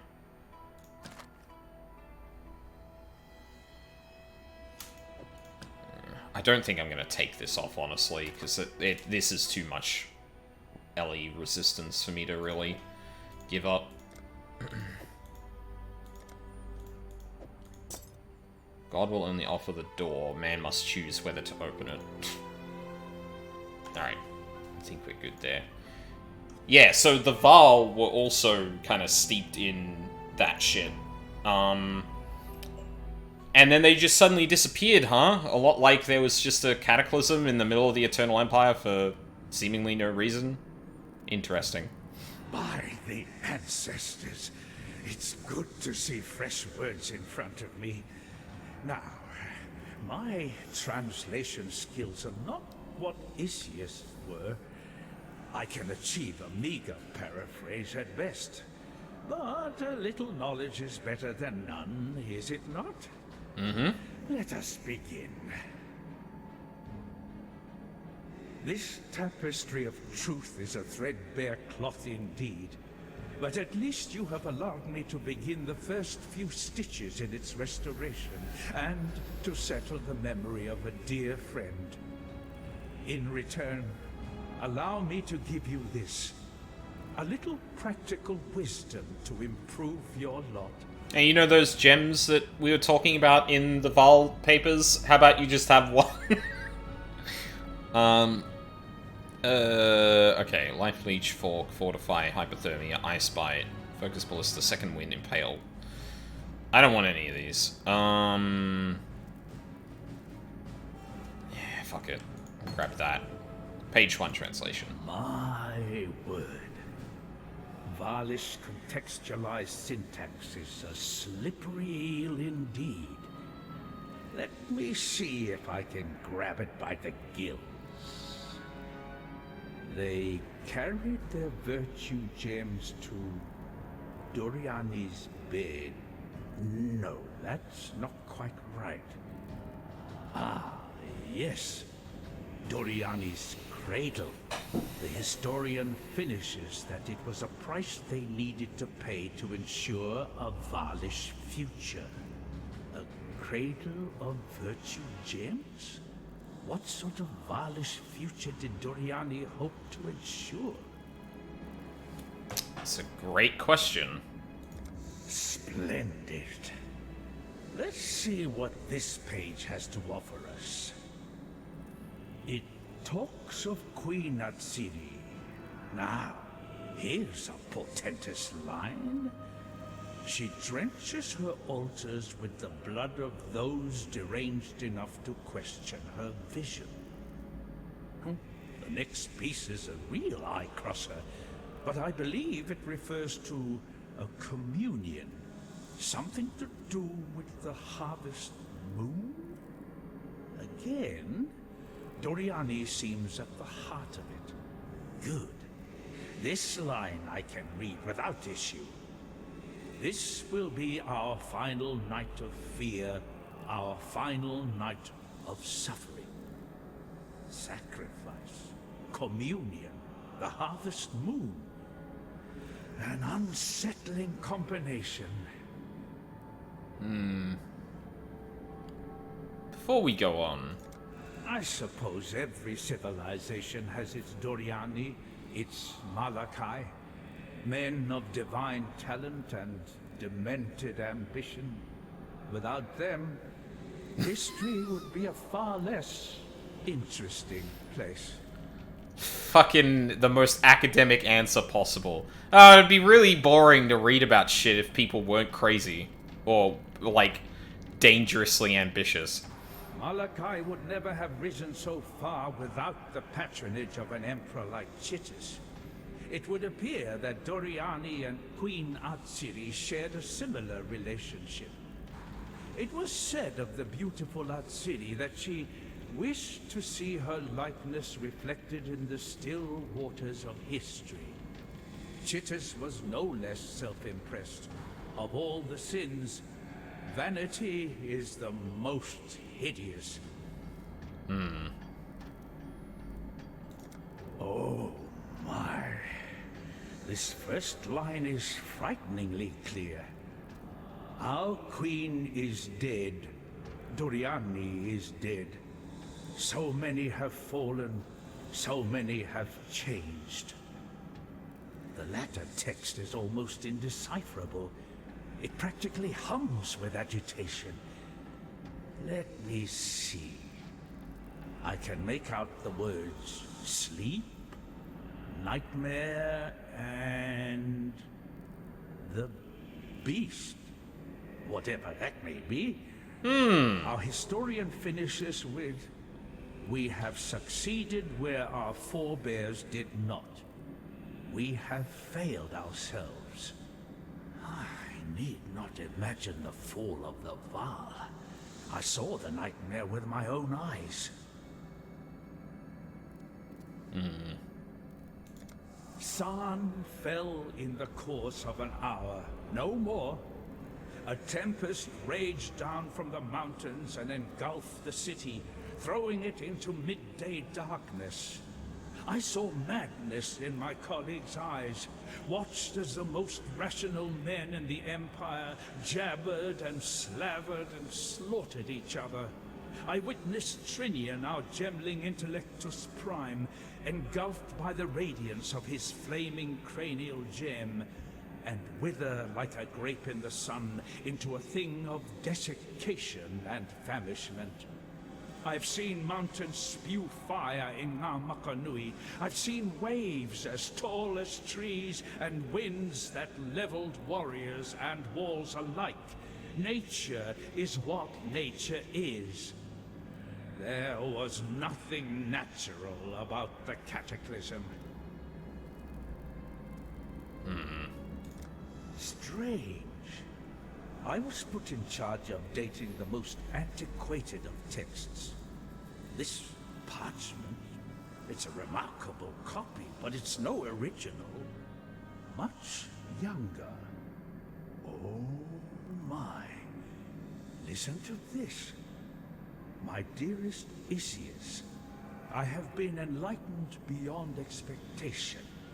Your work in translating these artifacts is worthy of the highest recompense, and thus I am delighted to offer you a position in my personal laboratory.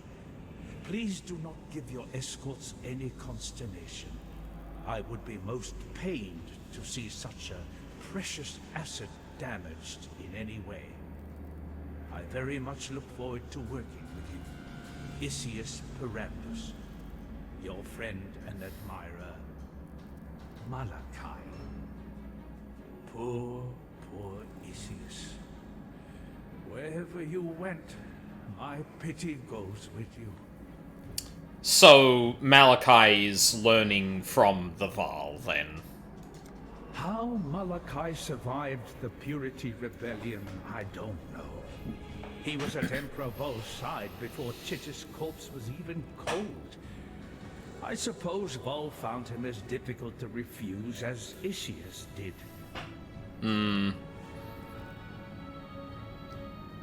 But yeah, so he is more or less learning, like, Isius translates all of the Vaal stuff for Malachi, who then begins to utilize that. Malachi is using the virtue gems, he's using thaumaturgy, he's using, and piety and that refer to the beast the same way the Vaal do. So the name is likely Vaalish in origin as well. But these two things are the same. The Vaal began experimenting with thaumaturgy, virtue gems, and the beast, and Cataclysm came for them. Then, the Eternal Empire does the same thing, and eventually the Cataclysm befalls them.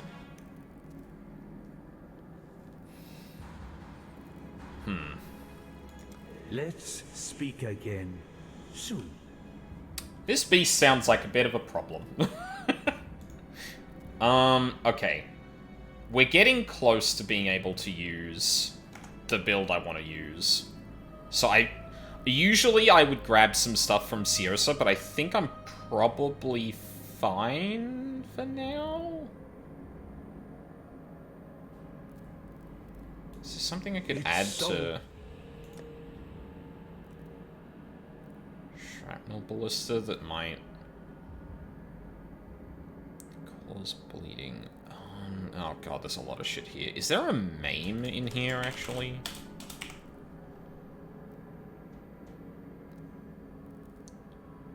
Increased physical damage. You know what? That'll do. I'll add a little bit more firepower to that. I don't think there's really anything else I need right now. For power reasons.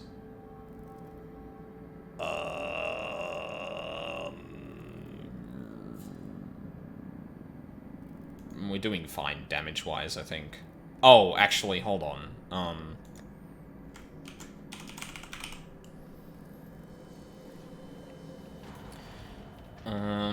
Supports any bow or wand attack skill, causing it to summon a ballista totem that uses the skill for you. Yeah, you know what? I might actually try this then. So, that's that. And then I can go and take my Toxic Rain, throw that on there. You've got chance to poison, added cold damage. We don't want that. We got Withering Touch anywhere? No.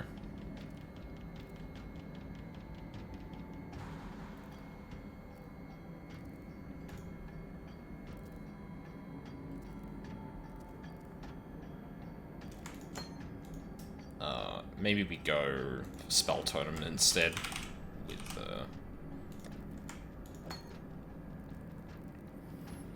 and slap that on here.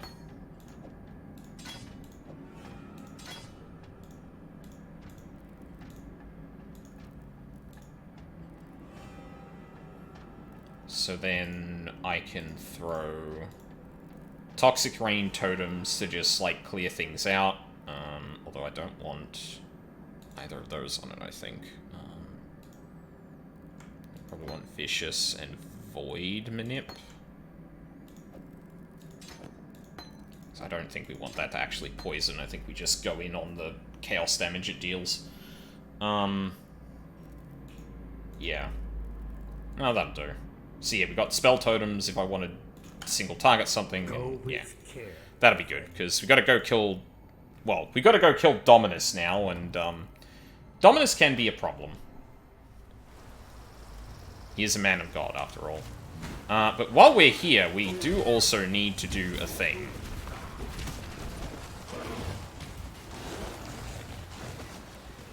And I don't know where that thing is, so we've got to go looking for it.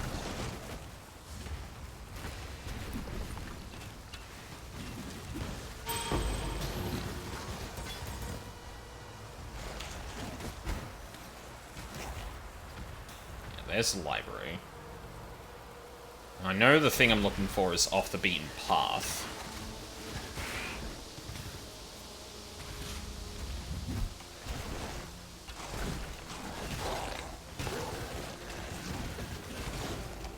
Oh my. I'm not up to that just yet. Pathing. You love it. You love the pathing. You love the pathing in this game. That would be the trial, which I guess we could go and listen to.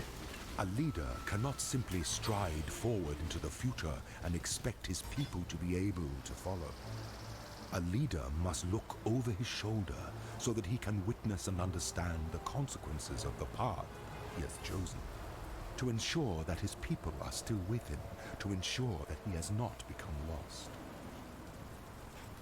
Man, it really is kind of funny how much of Isaro's lines kind of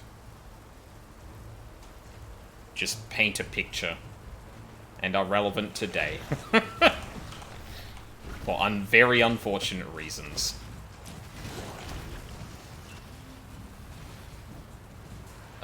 Okay, that's the Tower of God. But we're looking for the Chittus Plum.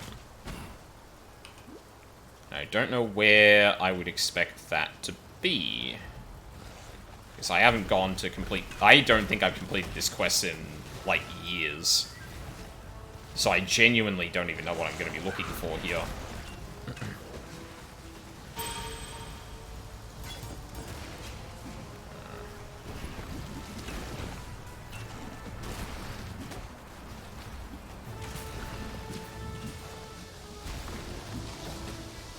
Oh. There it is. Plum. Alright. Now we can give Fairgraves his, well-deserved death. What's the plum read? As succulent as blood, as sweet as power. Ugh. Some of the descriptions on items in this game, man. So I want to grab some of those. We want to go to the docks. Hey, buddy. Look at the sheen on that plum. Is it not the most delectable fruit that you've ever seen? No? Perhaps the gloss of hope is for my eyes only.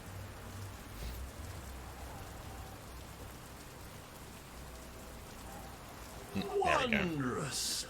Nothing bonds two souls more soundly than murder.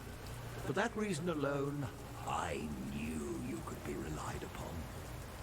Now, for a little amateur vintnering. Quick squeeze of the plum, like so, into the decanter. Oh my! Look how it transmutes the juice so swiftly from material to spectral. Effortless. And what an aroma. Imminent death never smelled so sweet. I believe I shall call this fine concoction the Imperial Nightcap. Now, before I get too carried away, there's the small matter of your recompense. Yeah, fucking pay me.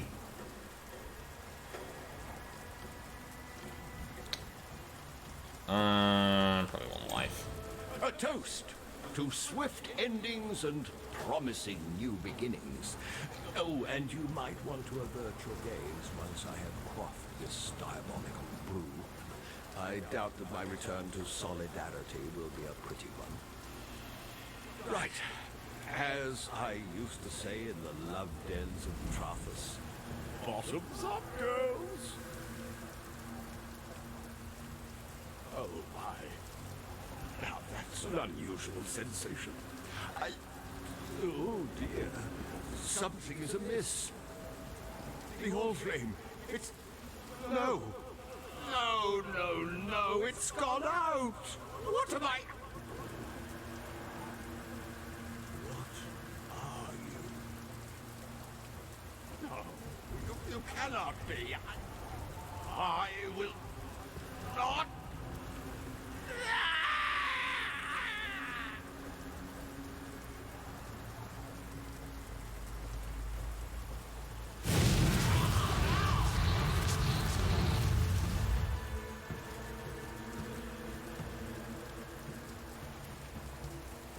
What are you?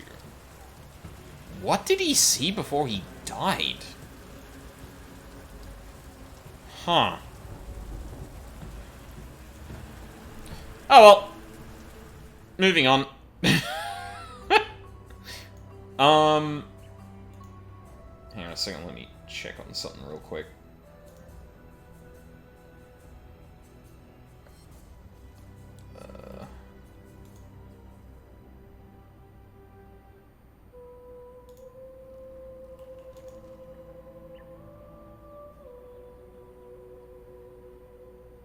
Yeah, alright. So we're gonna go kill Dominus, and then we're gonna call it, the stream, I think. Because things are about to... Stuff I'm going to do today is about to kick off, so I'd rather not miss that. We'll do, like, the Ascension and stuff like that on, the next time I play. Which will probably be next weekend. Alright.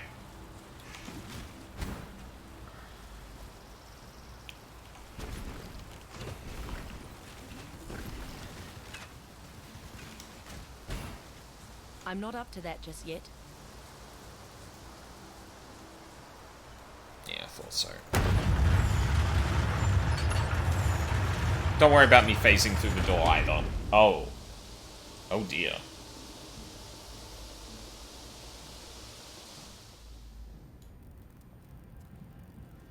Why do we insist on building mountains? Why not just go and climb them? Malachi. Laureate Thaumaturge of the Eternal Empire. The Father of Dreams.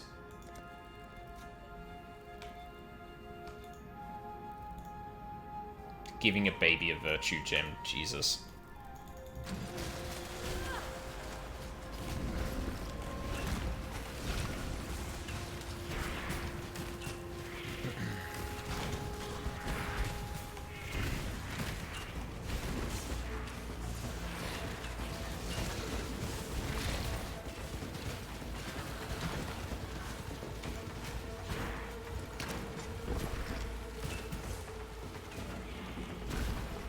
I don't remember how many... I don't remember if there's a lot of,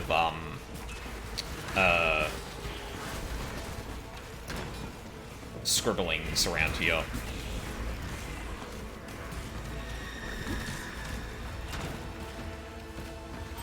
I'll give it a good once-over before we go.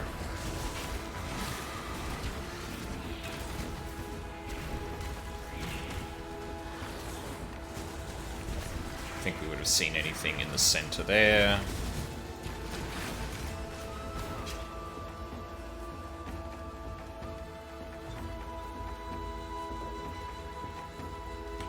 Is this really the music for this place, or did that, Settlers thing happen again?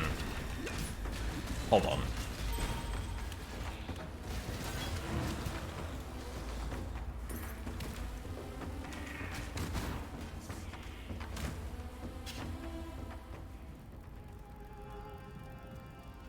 Yeah, I was gonna say.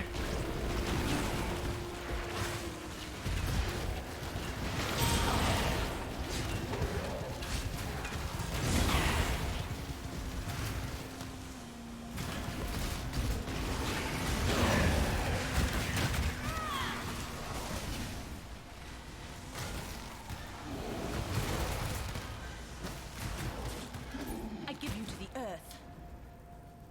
How many of those can I have up at once? Only one. Really? And I can have 3 ballistas? Huh.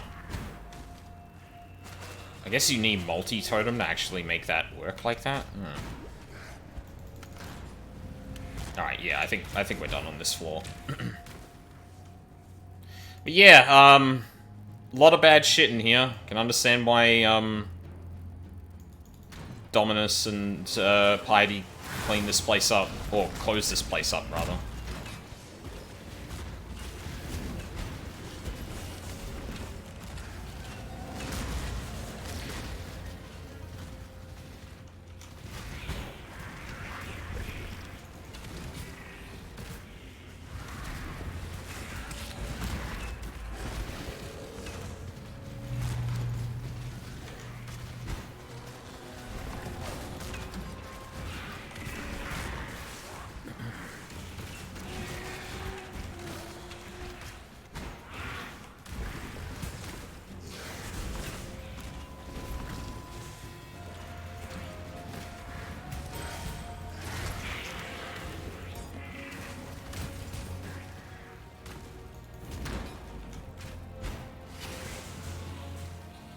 Nothing on this floor either.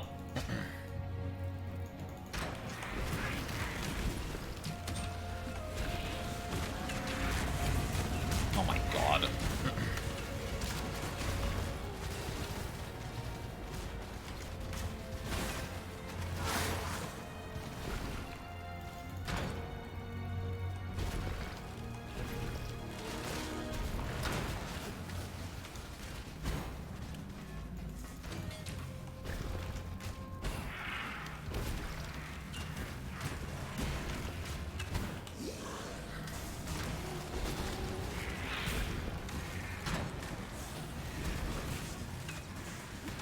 Let me grab the waypoint.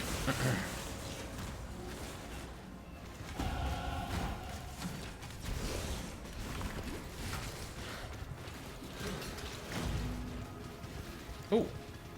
My dear Chitus, the Empire has lived in fear and ignorance since its inception.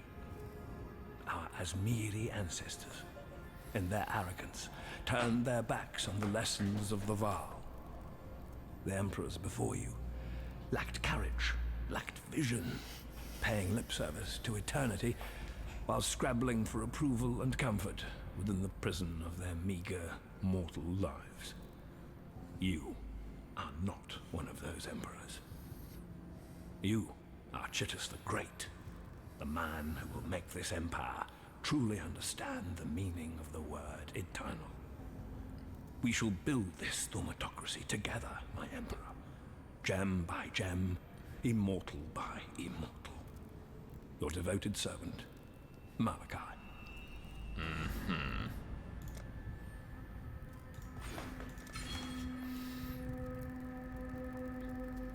Did you, though, Malachi? Oh, Jesus.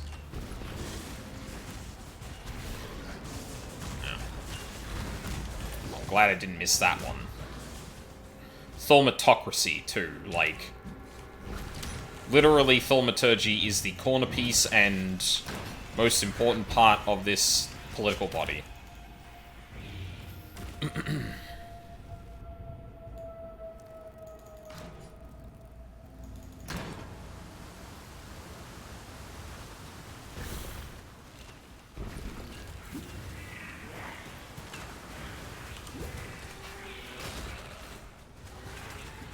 So, I mean, yeah, I don't know what else there is really to say at this point.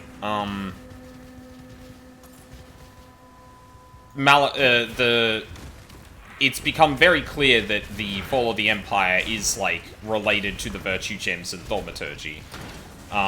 With Malachi, like, you know, people didn't actually learn from the Val, and it's like, well, buddy, I think they actually did by turning away from the shit that destroyed them. Yeah, clearly very, like, following kind of the same path, the same path that they will be going down.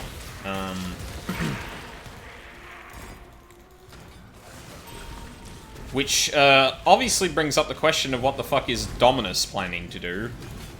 Like, he's seen all of this, and clearly he fears it to some degree, otherwise he wouldn't have locked all this shit away. Well, actually, that's probably a mischaracterization.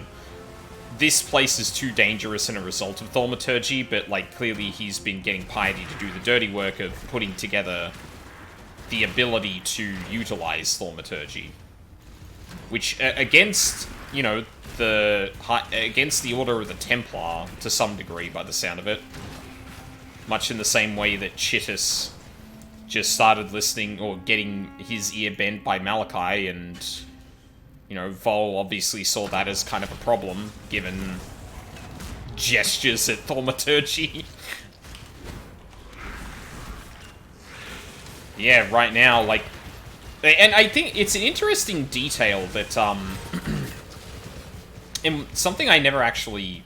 Oh, I didn't remember, is that the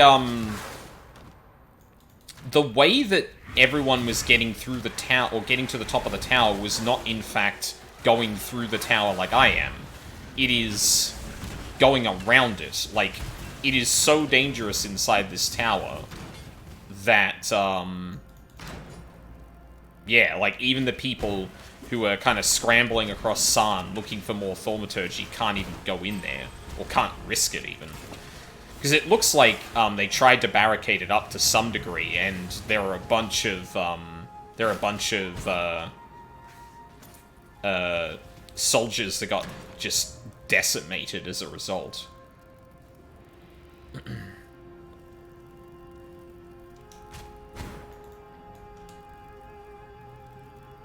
But we're really just scratching the surface here. Like, what we're actually going to do right now is putting an end to someone who is taking lessons from the past, who took lessons from the past, who took lessons from the past. Like... Oh, and, so, fun detail here. This cage here used to hold, the Ascendant, which was a 7th class added to the game. I think it was in the Fall of, Oriath. I actually can't remember when that was released. But, yeah, the Scion. So the Scion is basically a, like, product and perfection of thaumaturgy. We're not going to hear much about her beyond this, so I can talk about it here. Like, she is the result of endless experimenting. And, like, given now the context that, is provided from Ciosa... Or, no, sorry, not Ciosa. Who was talking about the fact that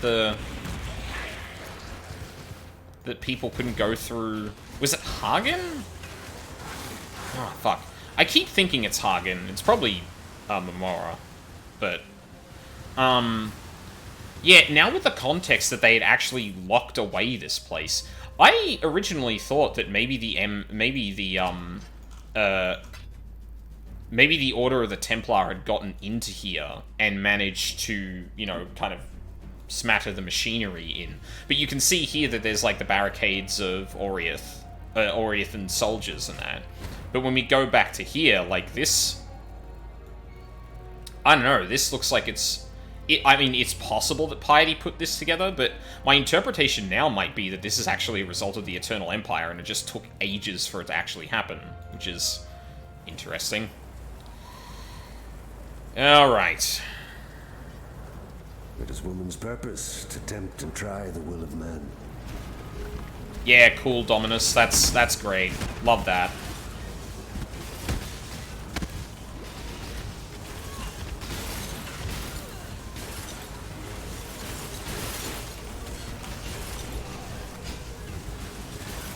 Submit, heretic!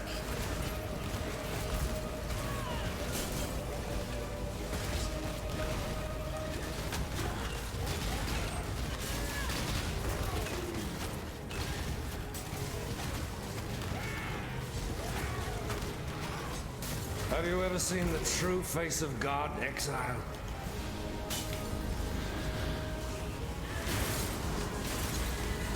Nightmare, brother!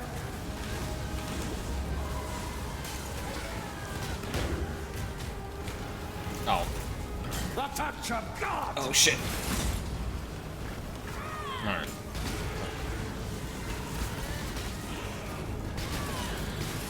There we go. Shrink not from... Die. This world is an illusion, Exile. Yeah, I'm sure it is. Just die. Oh. Oh?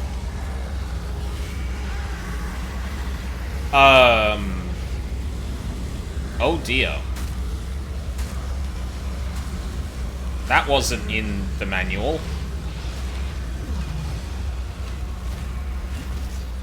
Dominus Ascendant.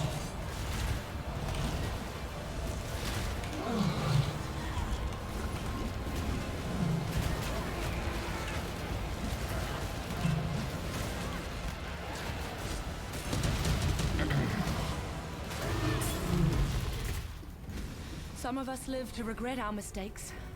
Some of us don't. Try not to take it personally. And that's it. Oh. Hi, Diallo. You have mounted the summit of the Empire, not a cockroach. You have crushed the bug Emperor and wiped his maggot dreams from the skin of Rayclaft. Dominus exiled you, naked and alone, unto the palm of death. But you would not die. would you? No. No. You cuddled death, promised it the world, made it your loving pet, and so generously shared it with all your fleeting friends here in Rayclast. Not once did you forget what you were. Not a cockroach feeding on the corpse of a dead empire, like the pests you crushed as you walked. A woman.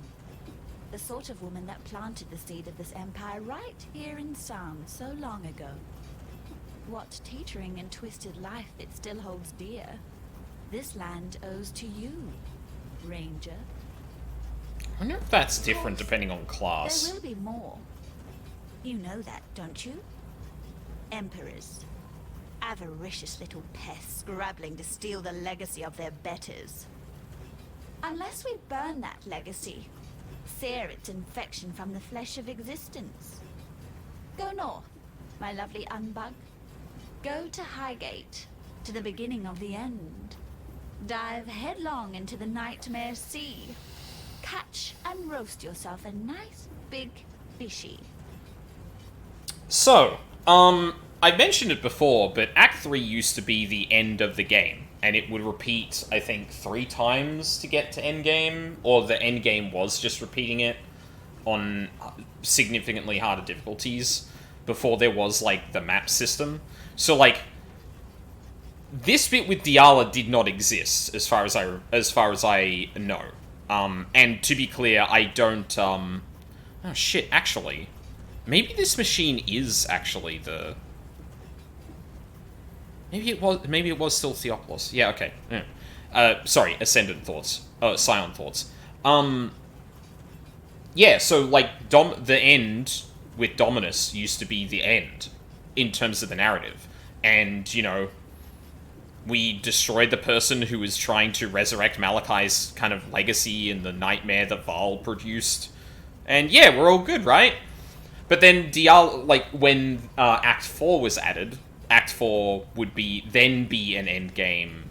Would then be the end before the rest of the acts were added on. Yeah, Diala approaches you and says, well, I mean, there is still something to take care of here, and it's kind of a big deal, because it's kind of the cause of all of this. So, we will be wrapping up here in a second, but I want to go and make sure I get the next waypoint. I don't know if Diala has something else to say. Cities are a blight upon nature, and San was the foulest of them all. Yeah, so we're now leaving San proper and heading to Highgate. Toward a town just before a big mountain. The Eternal Nightmare. Diala has asked you to go to Highgate, north of the Aqueduct. Travel there to learn more. Don't worry about Nico's explosive, that's not a thing yet. But yeah, I think that's where we're going to leave it for today. Like I said, this is probably going to be a shorter stream. We still got a good, like, 3-ish hours out of it, so that's all good. But yeah, so we've got Acts 4, 5, 6, 7, 8, 9, and 10 to go through. We'll probably do more next time. This one I did dawdle around a fair bit. This act is where my build is going to come together, which means that I'll need to do less finagling with a bunch of items and stuff like that, and I can more safely just power through the gameplay sections. And there is going to be, yeah, I mean, the back half, if I remember, has, like, probably less, like, to discuss. Well, no, that's not true. There's a lot to discuss with the back half of the game. Yeah. Sorry, I'm a bit all over the place. Because it's been a very long time since I've evaluated this game in this way, so, like, my brain is fighting the you know, optimized path stuff to make sure, like, to figure out, like, oh, what is there left to do? And I'm like, well, usually your build activates by, like, Act 4 or 5, so then you just zoom through the rest of the game. And I'm like, wait, no. There are pretty significant things that happen in Act 4, 5, and 6 that need explaining and talking about, so, yeah. And I think in the meantime, too, like, yeah, I'm gonna have a look at the kind of videos I end up looking through for the lore on the acts if I've missed anything important. I feel like we painted a pretty decent picture, though. You get dumped out in Act 1, and you scramble your way to somewhere that's not just the beach, and you kind of alleviate the suffering, or you run into Piety, who runs off, everyone's like, oh, get that bitch, and you run after her, she locks you in Act 1, and then you get around it. In Act 2, we continue to follow Piety, and then someone's like, hey, you should get there before Piety does, and then you unleash a nightmare upon the land, similar to the ones now that we realize perhaps or perhaps was analogous to what befell San and the Val. And you trip that up, and everyone's like, what the fuck? And you're like, oh shit, I should fix that. And then you find the Val construct at the top, and you're like, oh, okay, yeah, that would have been bad to get into Piety's hands. Then you get into San and find that Piety and Dominus are here, and you go and kill them. And throughout that, you learn about the gems, the nightmare, the beast, all in set up to this act, where I'm sure... The quest is called the Eternal Nightmare. We're going to be dealing with the source of all this thing, which, you know, sounds like it's the beast, wherever that may be. But yeah, so that's going to be it for today. Tomorrow, we'll be doing more Ace Attorney. During the week, I think I said... Yeah, Warframe's becoming a little bit harder to justify for streams in my mind, because it's very, like, the things I'm doing are very much just, like, kind of grindy. I think I may just relegate that to a Friday night if I don't feel like streaming anything else. I may need to do some homework and stuff to get, to play something, well, okay, let me lay it out a little bit. I want to beat Blasphemous. I want to get back to and beat Blasphemous, but I think I have to, like, watch through my own playthrough a little bit just to catch myself up. And then I'm probably going to also look for a guide too, because at this point the game's kind of gotten away from me, and, like, I need to have a support to put me right back on track. So I want to get back to that.